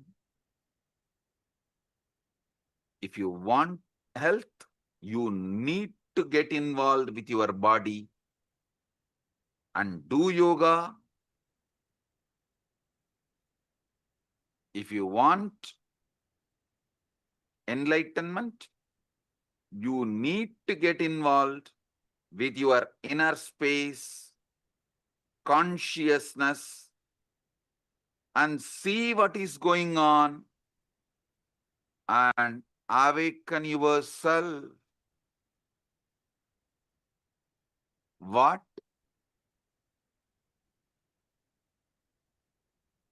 The Upanishads calls as Brahman or Paramashiva, Parandama.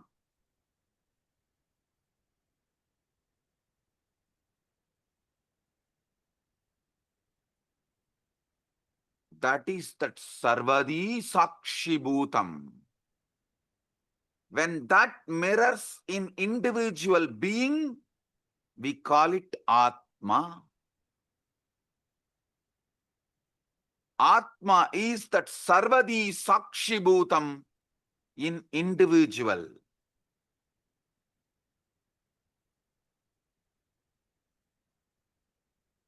Consciousness without commentary is what I call Sarvadi Sakshi Bhutam.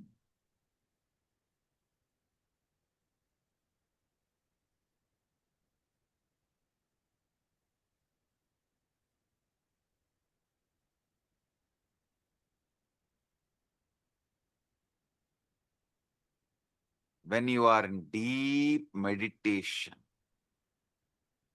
ajapa japa, or after puja just sitting in unclutched space,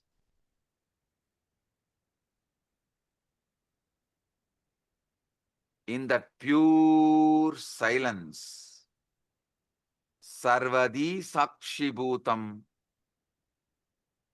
comes out, removing all the veils, all the masks, all the makeup. You get Vishwarupa Darshana.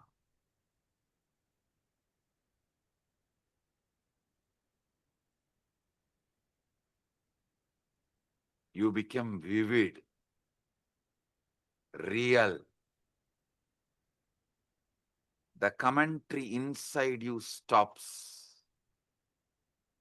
But that Sarvadi Sakshibhuta remains. How many of you experienced it at least once? Raise your hand. During initiation or unclutching.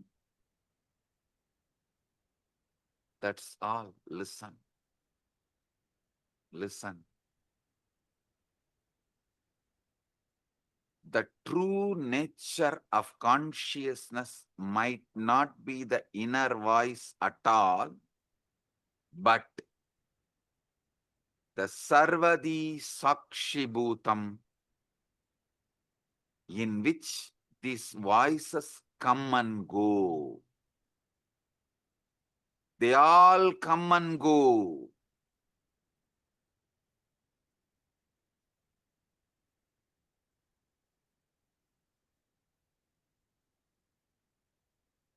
That Sarvadi Sakshibhutam is not the thoughts, but knowing of the thoughts. As soon as you try to grasp this pure awareness, to hold it, examine it, it slips away. It disappears. Like you try to hold the river in your hand, in your palms, it disappears. It slips away. The very act of trying to observe it turns it into an object which it can never be. So you can only be. The observer who observes the observer.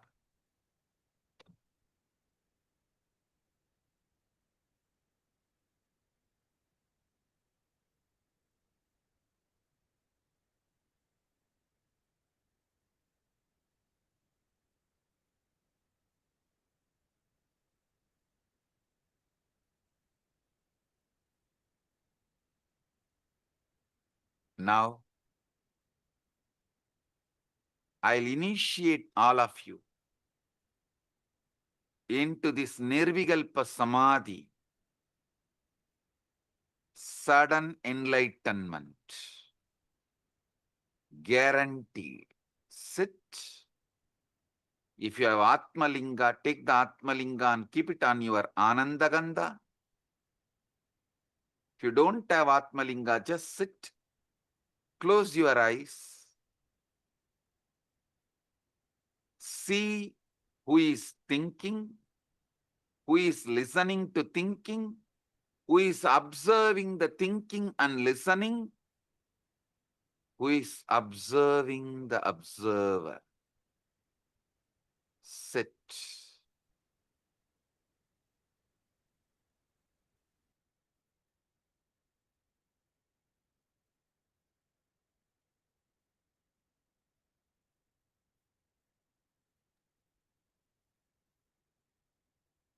Sarvadi Sakshibhutam.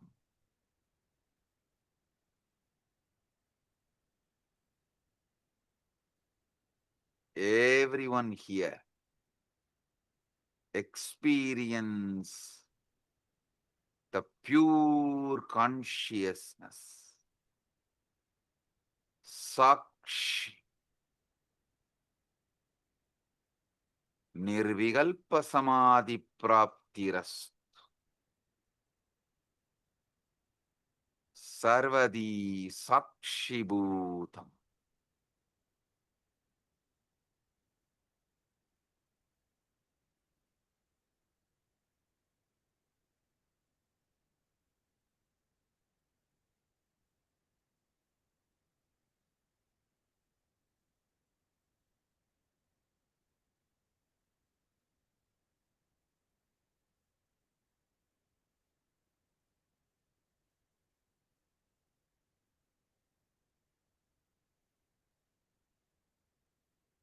Anecha degam manaso javiyo nainaddevo apnuvan purvamarshat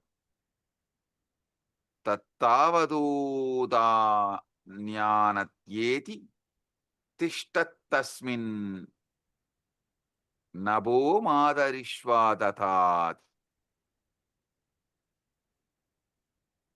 The motionless one faster than mind, and devas and senses could not overtake it, which ran before.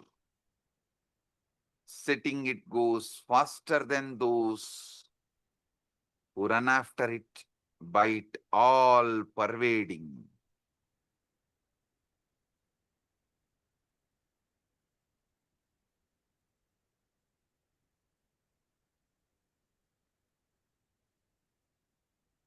This is the all pervading, deeper than the air that supports the all living beings. Nirvikalpa samadhi praptiras.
Tattvamasi.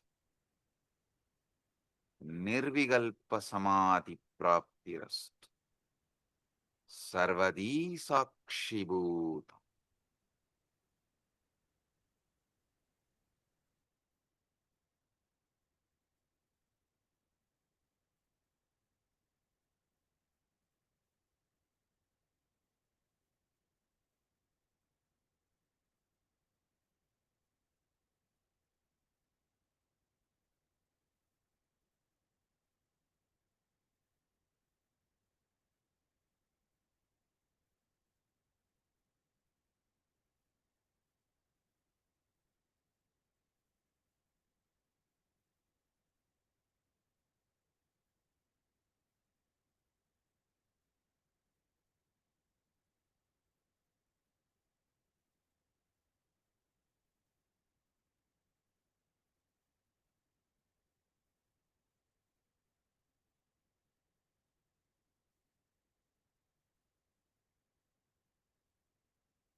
Om.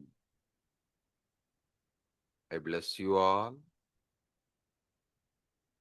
with Nirvikalpa Samadhi, Paramadvaita.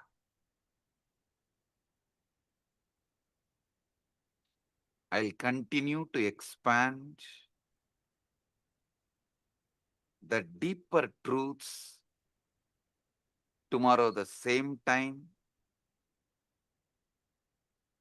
in the satsang.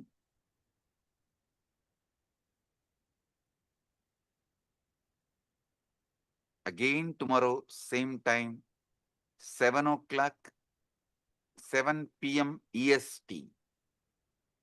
We'll have enlightenment guaranteed initiation sessions. All of you are welcome to experience deeper truths. I'll explain how the Chit and Jata can be used, manipulated for your sudden enlightenment. With this, I bless you all. Paramadvaita Praptirastu.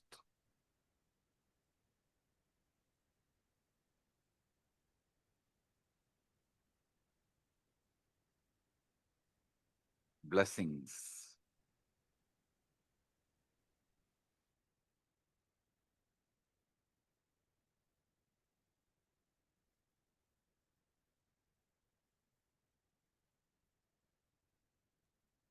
Let us all bow down, offering our gratitude to Swamiji.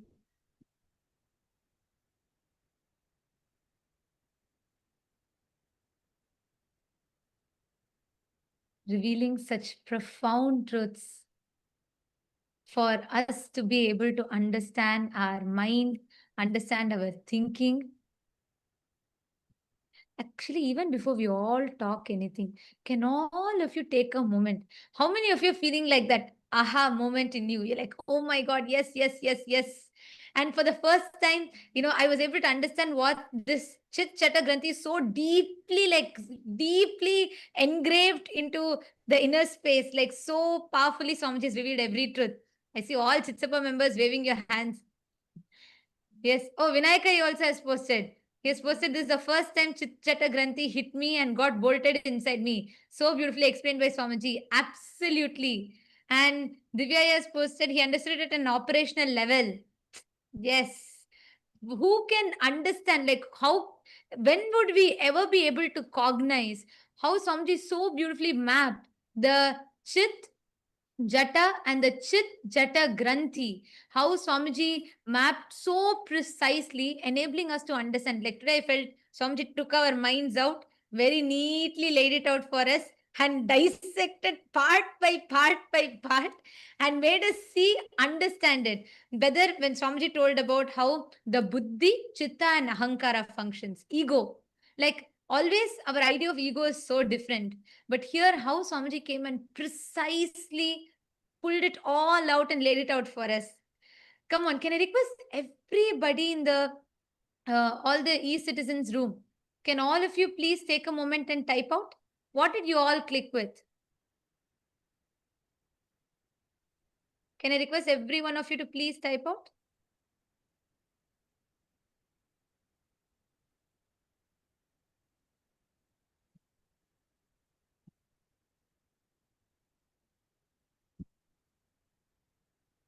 Requesting all of you to please take a moment, please type out.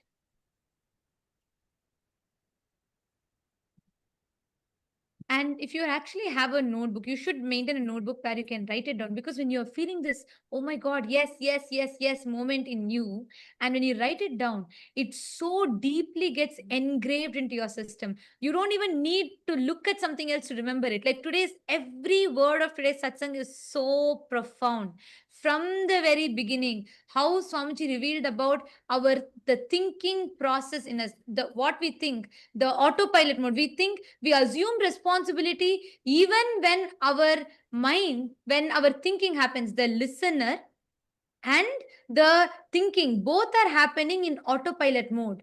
But we assume the responsibility for it and we experience guilt. We repent about it. We experience guilt.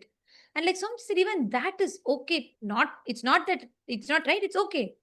But the most dangerous is the third thing, ahankara, the chit jata granthi, where this leaks, this autopilot mode leaks and seeps into your listening, and it starts generating the command and you start executing it.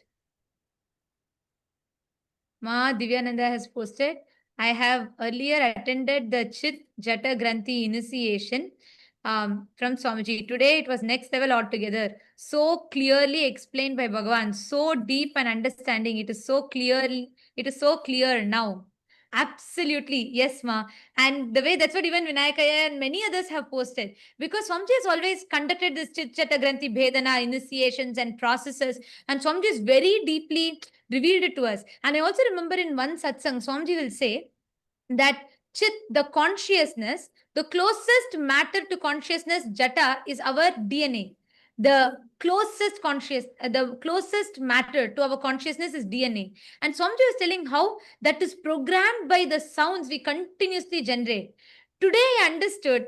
There's a whole satsang about it. I remember this so well because Swamiji explains how the chit, the consciousness, the closest matter to consciousness is jata, DNA. And this is coiled together around with the sounds that we generate in us. Swamiji said all the words. That's why Swamiji said what you listen to, what you cherish is so important. Today, when Swamiji revealed about this whole autopilot mode thing, I understood to what level this sounds impacts us, influences us, because our DNA and consciousness is tied together with these sounds. So it was so profound the way Swamiji revealed it today.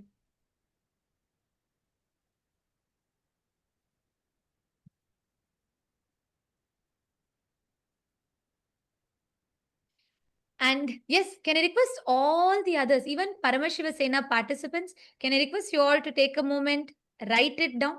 What did each of you understand? And once you have written down, you are welcome to come up and share your clicks. If you allow me, I can go on for the next 1 hour because I'm like so excited with every truth about Swamiji's words, every single truth that Swamiji revealed today. But I also like to request and have all of you come up and share your clicks, because this is a space in which power manifestation happens. How many of you are feeling so fresh? Like your whole brain is feeling so fresh, so wow, so aware and so conscious? Exactly. The initiation is so powerful. The way how Swamiji laid it out for us. Anyone in Saint Kitts wants to come up and share? In Saint Kitts, once you have written down and if you have processed, if you have wrapped your head around it, you can come up and share.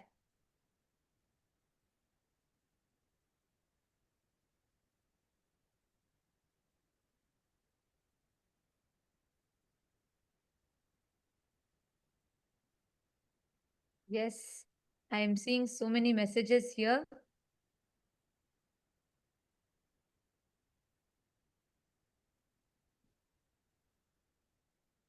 Ma Prematasi has posted, the delusion of continuity is useful for social interactions, but not truth.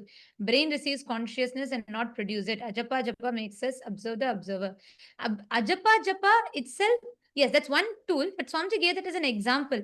See, that Sarvadi Sakshi Bhutam, that pure witness. And today when Swamiji told, Swamiji explained in that pure witness, that Sarvadi Sakshi Bhutam only, all the things happens, your identity, thoughts, everything is getting created in that pure consciousness, but that is not producing it. Just like the theater screen is not producing the movies, that is not generating the movies, that's just a mere screen on which all the movies are projected. And I was able to understand this deeper because over the last few days Swamiji has been explaining to us about the focal point, right? How the focal point is where all the things simultaneously, spontaneously keeps happening. It all comes and goes. Fabio Aya, Ishana Fabio Aya has posted, the way thoughts work has struck me, and knowing that there is a name and that pure awareness is pure observer that removes the makeup. So it gives me an awareness of meditation and the effects it has on the thought process. Gratitude. It came at the right time. Yes, exactly. Thank you, Aya. Thank you for sharing. Ishana Fabio, Aya. Ma Rashmi Dubey has posted, for the past few months, Swamiji has been revealing these understandings to us, one after another, as pure downloads. We had no idea where they were coming from, yet they kept flowering inside us. We kept contemplating, and today, when Swamiji spoke the same truths, it was a direct confirmation, everything we had already been contemplating. So thankful to Bhagavan. So beautiful. Actually, whenever we are in that Shakti Pada, whenever we are in that feeling connection, because we are a quantum field, we are not like matter, we are a field, quantum field. The moment you connect, the whole being and body raises to that higher space. That's what is Shakti Pada. And in that Shakti Pada, you are able to receive from Swamiji with 10 times more intensity. I don't even think 10 times is it's there's like, it is just instantly you'll be able to receive these experiences from Swamiji. That's what you have shared. Yes, my Isabel has posted, who's thinking, who's listening, and who's seeking. Sarvadhi Sakshi Bhutam. The beautiful explanation, Ma Jalandhara Sita has posted, the beautiful explanation of Sarvadhi Sakshi Bhutam. We chanted, but knowing what it truly means, the depth Swamiji explained, wow. Consciousness without commentary, that pure awareness, pure witness. Yes. For me, the best example was Ajapa Japama. When Swamiji said, like, that is so true, we chant. And when we are continuously chanting, like for example, whenever we manifest powers, or whenever you do the Ajapa Japa of Mahavakya, we chant. And I have observed that, there's a part of me that is observing. But for the first time I recognize, that means there is another part of me that's observing my own observer. There is a part of us that's deep inside, pure Sakshi, witness, observing the observer. Yes. That is so beautiful.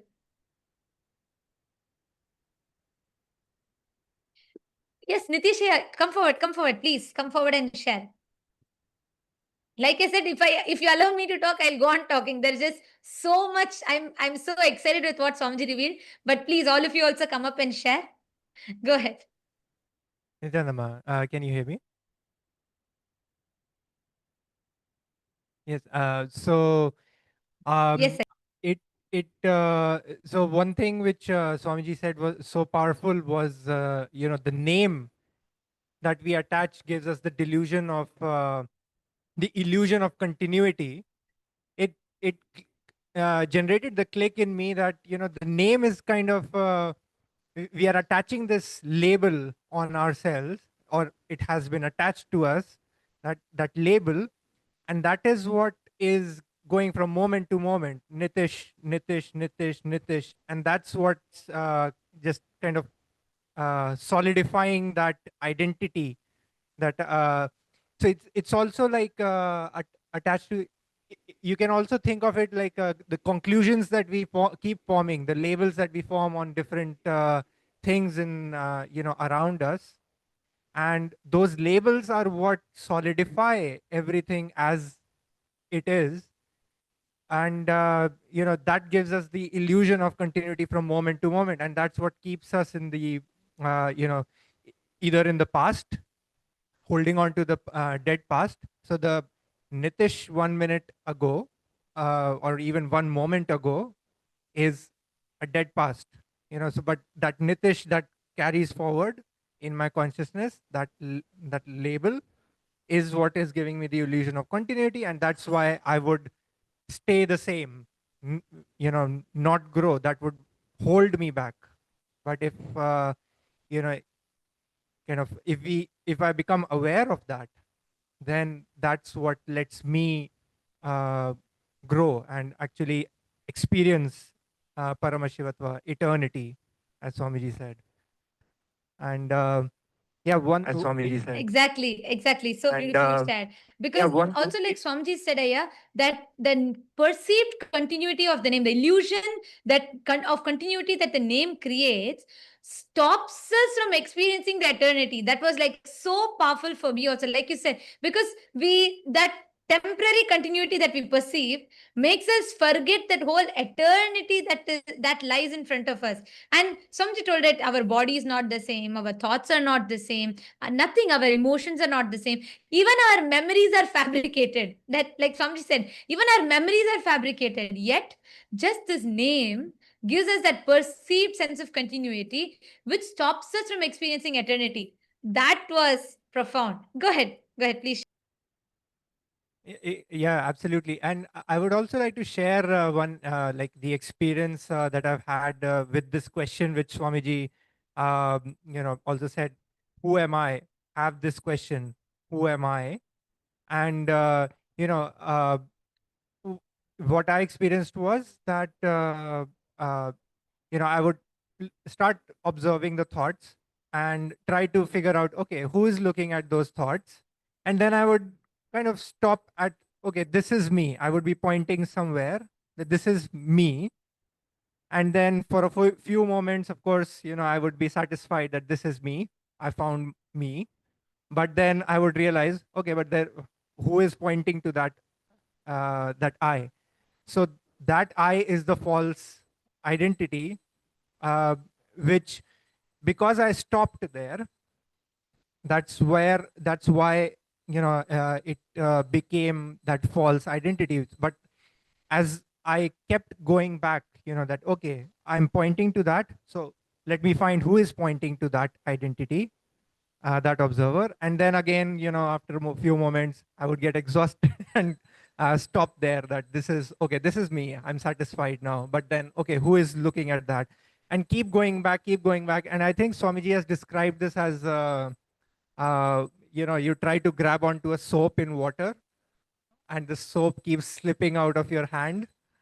And eventually the soap just dissolves in the water and it just leaves the water, right? It just dissolves into everything. And that's when the experience of just being, you experience that, just being.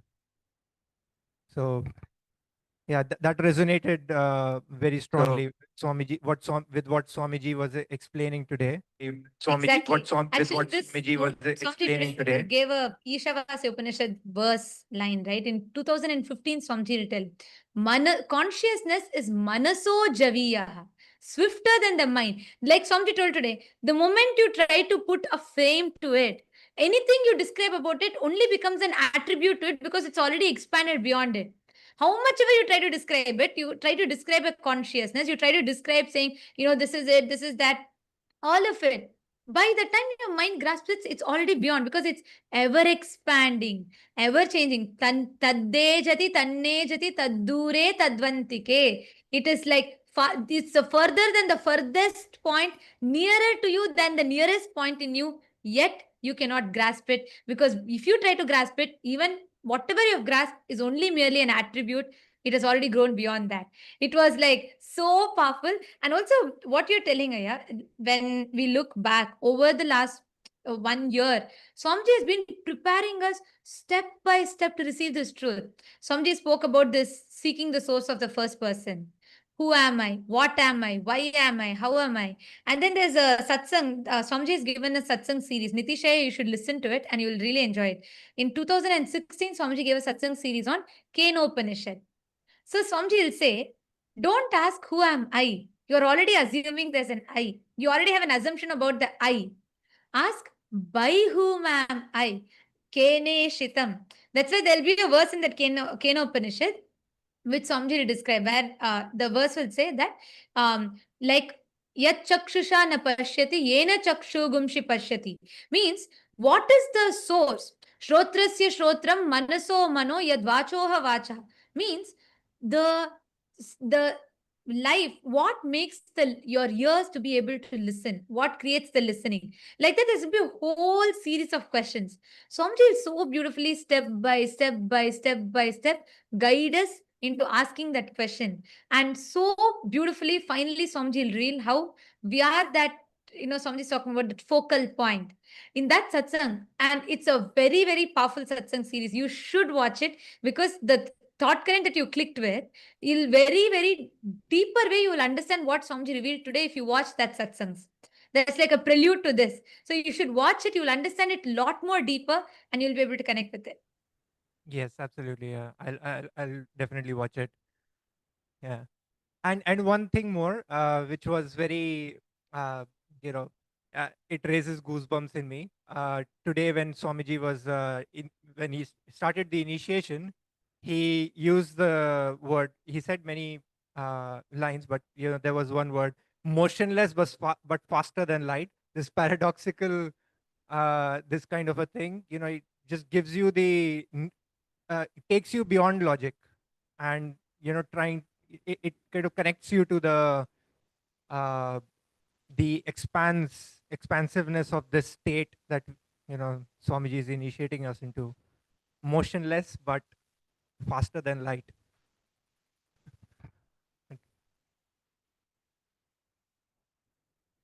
Absolutely, yeah, yes. And every word of today's satsang, I mean, I really don't know. I'm struggling to put a gist today's satsang. I don't know how to put it because every single word, the only thing I can do is I can sit and repeat the whole satsang. Even then, I will not do justice to it because what Swamiji has revealed is so powerful. And thank you so much for coming up and sharing, Aya. And Thank you. right now, Nitishaya, see, the experience that you're all having of going beyond sleep, or the time bending, where you like you today morning you shared, right? You slept only for few hours, but you felt it was such a deep, the time extended, like the time stood for you to be able to have enough rest. It is because continuously see the kind of conversations, the thinking that Swamiji is leading us into. Our whole inner grammar, the inner vocabulary, the self-talk. Today, when I asked you all to come up and share, every one of you came up and so boldly declared, I am the ultimate. I am Paramashiva.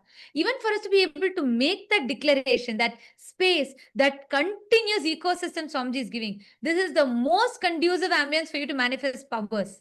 So right now, sit, pick up any power you want. Just sit, explore with that powers. Just play with that powers. You will have a breakthrough. Okay. Yes. Yes. Thank you. Thank you. Thank you, ma'am. Yes. Who else is coming up? You can come up and share, come up to the mic in all the PSS participants. And to all the e-citizens, every one of you that have logged in here in the e-citizens room, for all of you to experience this, you all can come attend the Paramashiva Sena. You can make this as an experience for you because Swamiji is literally gifting us the science. He's making it, not just Swamiji is revealing it to us. He's literally boldening it inside us, making us manifest powers, making us understand, cognize, and experientially live it. Yes. Vinayakaya, do you want to share? Because I see continuously you've posted so many messages. I think you can better come and share. Go ahead. Nithyanandamma. Yeah, it's an amazing satsang. Means out of the world. This was like super good satsang. It was. I don't have really words to just soaking everything. And finally, what Swamiji said. Actually, I think it was in the Shvetottara Agama. I think he says that the sound where Paramashiva explains to Devi, where Swamiji is explaining that the sound is the original sin. So Swamiji is trying to explain that one, and that is when I understood, oh yeah, these words, the Chikjata Granti, the words which have been formed because of the Granti, and that is one of, and Swamiji basically beautifully said it is the Granti, that Chikjata Granti is what is the root cause of all our problems, and that is formed by all these opinions, words which you keep on hearing and which you keep on talking to yourself. So that is when I also understood that one, and yeah, amazing one is that, yeah, name gives us the delusion of continuity, right? And stops you from experiencing Nitya. Yeah, so it's too good today. It's too good. Yeah, wonderful. Absolutely. Yeah, wonderful. Yes, yeah. And actually, each of these truths, when we sit and share, right now, actually, all of us can do it. When we sit and question these conclusions or the understandings we have, we will delve even deeper into what Swamiji Yes, has ma'am. revealed. And that's always because when Swamiji talks, Like Yes. the same satsang, if I go back now and watch the Ishavasya Upanishad satsangs from 2015, I'll have a much more deeper understanding of it. Because that's why every time, like when Sir Saint Swamiji revealed about seeking the source of first person, my understanding of it was to one extent, like, okay, trying to explore who am I, what am I. But now when I look back, or the same example I gave, right, the jata being the closest to the consciousness, the DNA being closest to consciousness and being tied by sound, I grasped it only to one extent at that time. But today I understood, oh God, this is what Swamiji has been saying. When Swamiji told your DNA and consciousness are tied together by the sound, that is the granthi that forms. And I was like mind blown. We understand it only from the level that we are in. And that's why the more and more we keep re-listening again and again, we go deeper. Absolutely, Ma. Absolutely. Yeah. Especially the Kenop, all the Upanishad talks, right? It's like, it's literally the best pastime to have, the bestest pastime to have. Bestest pastime to have. Yes, absolutely. Yes, thank you so much for sharing, Aya. Thank you so much for coming up and sharing and putting it beautifully. And all of you, everyone, see, even in the Rajya Sabha room, can I request all of you also to type it out? Type out more, verbalize each of it. You will have phenomenal breakthroughs with power manifestation. You will have so many different shifts and breakthroughs. Just sit and cognize. Ma Ganga Priya is waiting to share. Go ahead, Ma Ganga Priya, go ahead. Yes.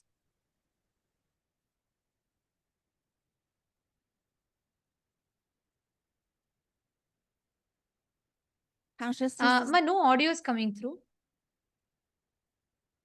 consciousness is from the brain. We are the witness of thoughts in mind and the ego, ahanga, buddhi, and chitta. And the false identity is the chitta, jaga, and granthi.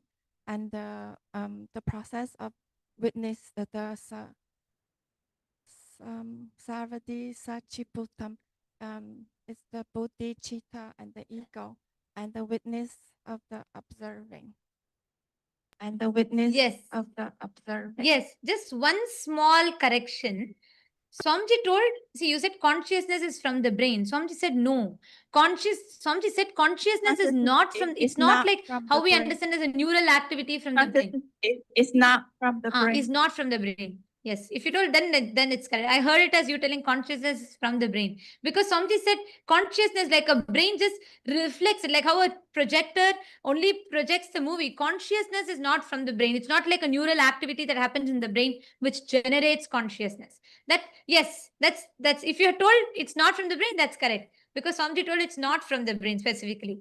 Yes, that's right. Ma Ganga Priya. Listen, I want to tell this to you, Ma Ganga Priya. You should start using all of this to upgrade your self-talk, the inner conversations that are happening. Now do you see to what level Swamiji is taking it to? See, the whole battlefield is different now. You don't need to sit and juggle between am I complete or incomplete. No, it's just out of question. You are completely in a different level, different plane now altogether.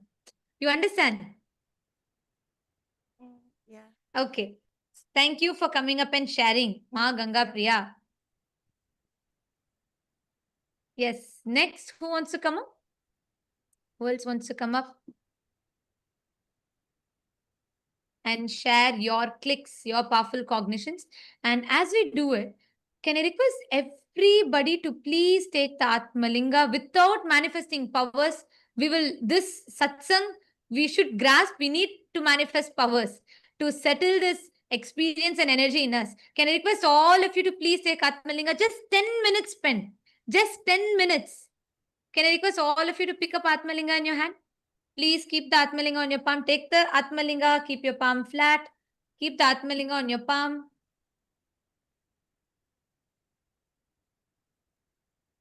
Yes.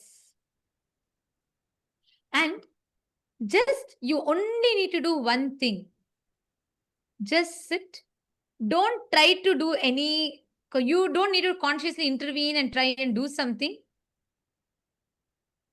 You're going to be just sitting and intensely remembering the words. automatically the consciousness will just manifest and you'll have a breakthrough. Ma Pamela Singh, Nityanandam. Ma Pamela Singh. You also sit, hold the Atmalinga and manifest. Just 10 minutes. Bhupendra Ghodera Vaya. I'm not understanding your question. What is the IA? I'm not understanding. What you're saying, Aya? 3 IAs means? Are you asking about the 3 things that Swamiji revealed? The Chit, the Jata and Chit Chata Granthi. Is that what you're asking about, Aya? But you've put that last word you put, I'm not understanding. So please, if you could clarify the question, I'll be able to answer that.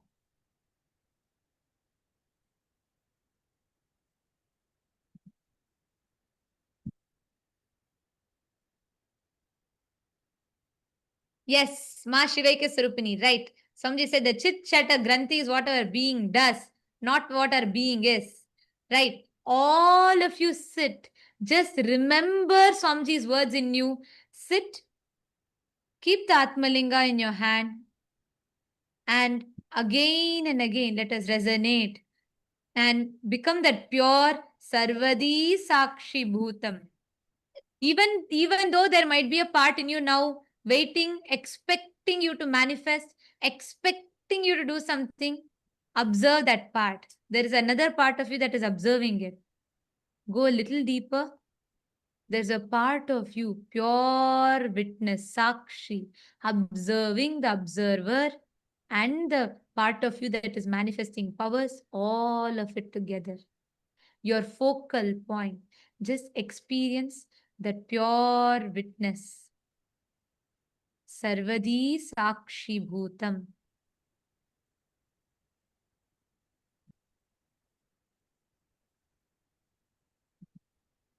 And as you're continuing to manifest, chant the Mahavakya. Don't try to consciously do something. Don't try to do anything. Just relax into that space. Be a pure witness.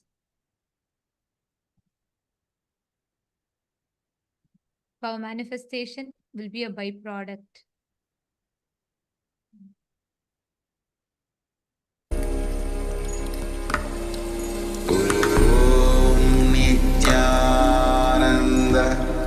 Paramashivam, Paramashivam.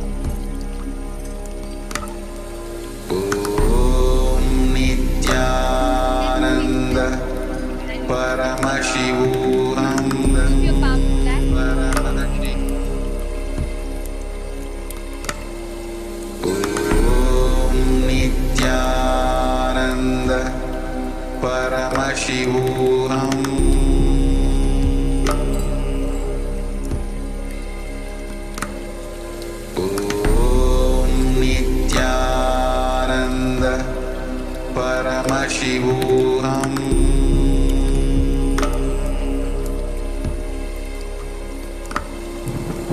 Om Nityananda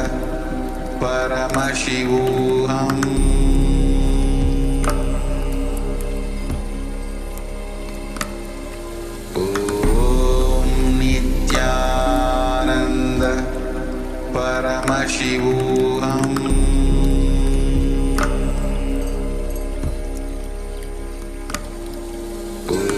Om Nityananda Paramashivam.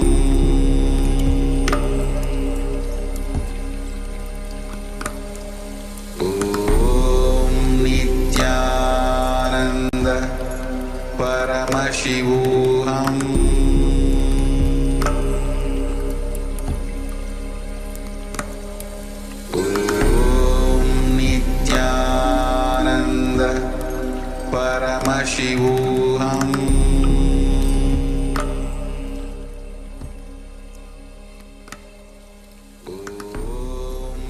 Nityananda Paramashivam. Don't try to do anything. Just resonate with the satsang deeply. Just sit intensely resonate with this satsang and be that pure Sarvadi Sakshi Bhutam, witnessing all your expectations, anything that's happening in you, and just pure consciousness as a pure Sarvadi Sakshi Bhutam, sit down and witness manifest.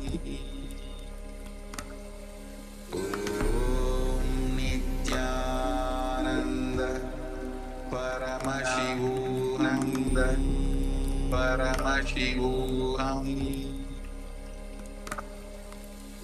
Om Nityananda Paramashivananda Paramashivam. Om Nityananda Paramashivam. Paramashivam.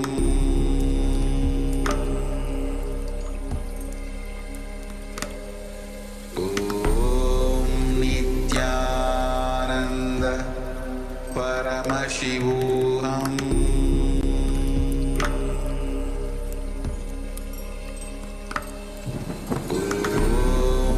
Nityananda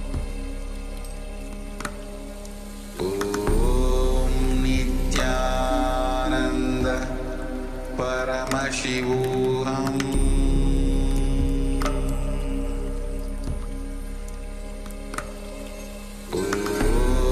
Nityananda Paramashivam.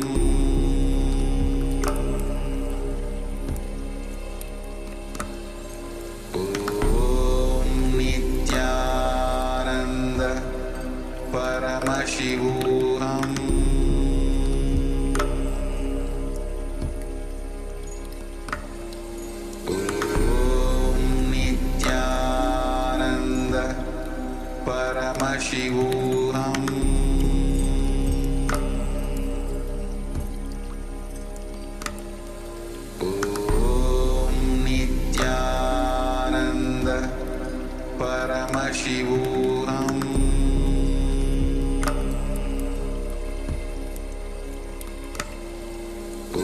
Om Nityananda Paramashivam.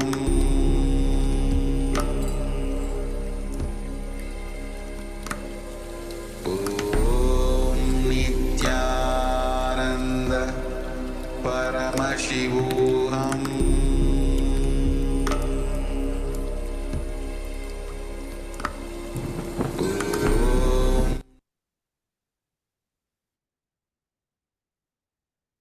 Slowly, please relax. Just settle down in this powerful space and don't have any other distractions, any other conversations.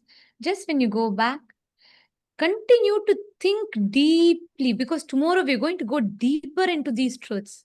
All of you continue to think deeply and just fall into this space. Like Swamiji blessed all of us, we will fall into that Nirvikalpa Samadhi. So don't have any other conversations or distractions. Just enter into that pure Sarvadi Sakshi Bhutam. And let us all offer our gratitude to Swamiji, bowing down to the divine lotus feet of Swamiji and concluding with the Purna Mantra. Om Purnamada Purnamidam Purnat Purnamudachyate Purnasya Purnamadaya Purnameva Vasishyate Om Shanti Shanti Shanti Hari Om Tat Sat Sarvam Bhagavat Shri Nityananda Paramashiva Padukarpanamastu Om Nityanandam. Thank you all.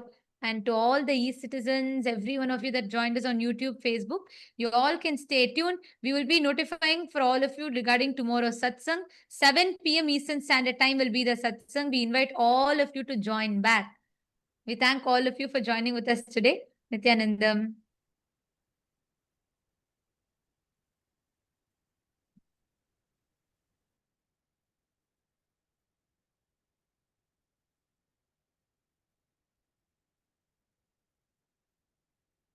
Established since 2002 in the United States of America, the United Ancient Nations is an intergovernmental organization, currently made up of 160+ members and indigenous nations. The UAN and its work are guided by the purposes and principles contained in its founding charter.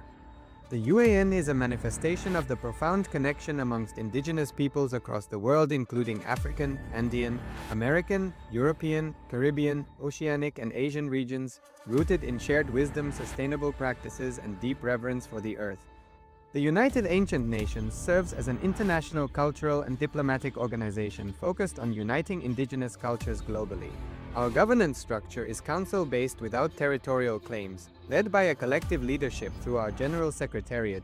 As a non-state entity with UN-style advocacy, we focus on several key areas: cultural and digital heritage preservation, indigenous diplomacy, revival of indigenous knowledge systems to solve humanity's problems, global peace, environmental preservation, health and wellness, sustained economic development, indigenous and cultural tourism. While the UAN represents numerous indigenous cultures, the United States of Kailasa serves as the first indigenous nation specifically for Hindus. Kailasa's mission is focused on the revival of the ancient enlightened Sanatana Hindu civilization with a formal governance structure including a head of state, ministers, and ambassadors.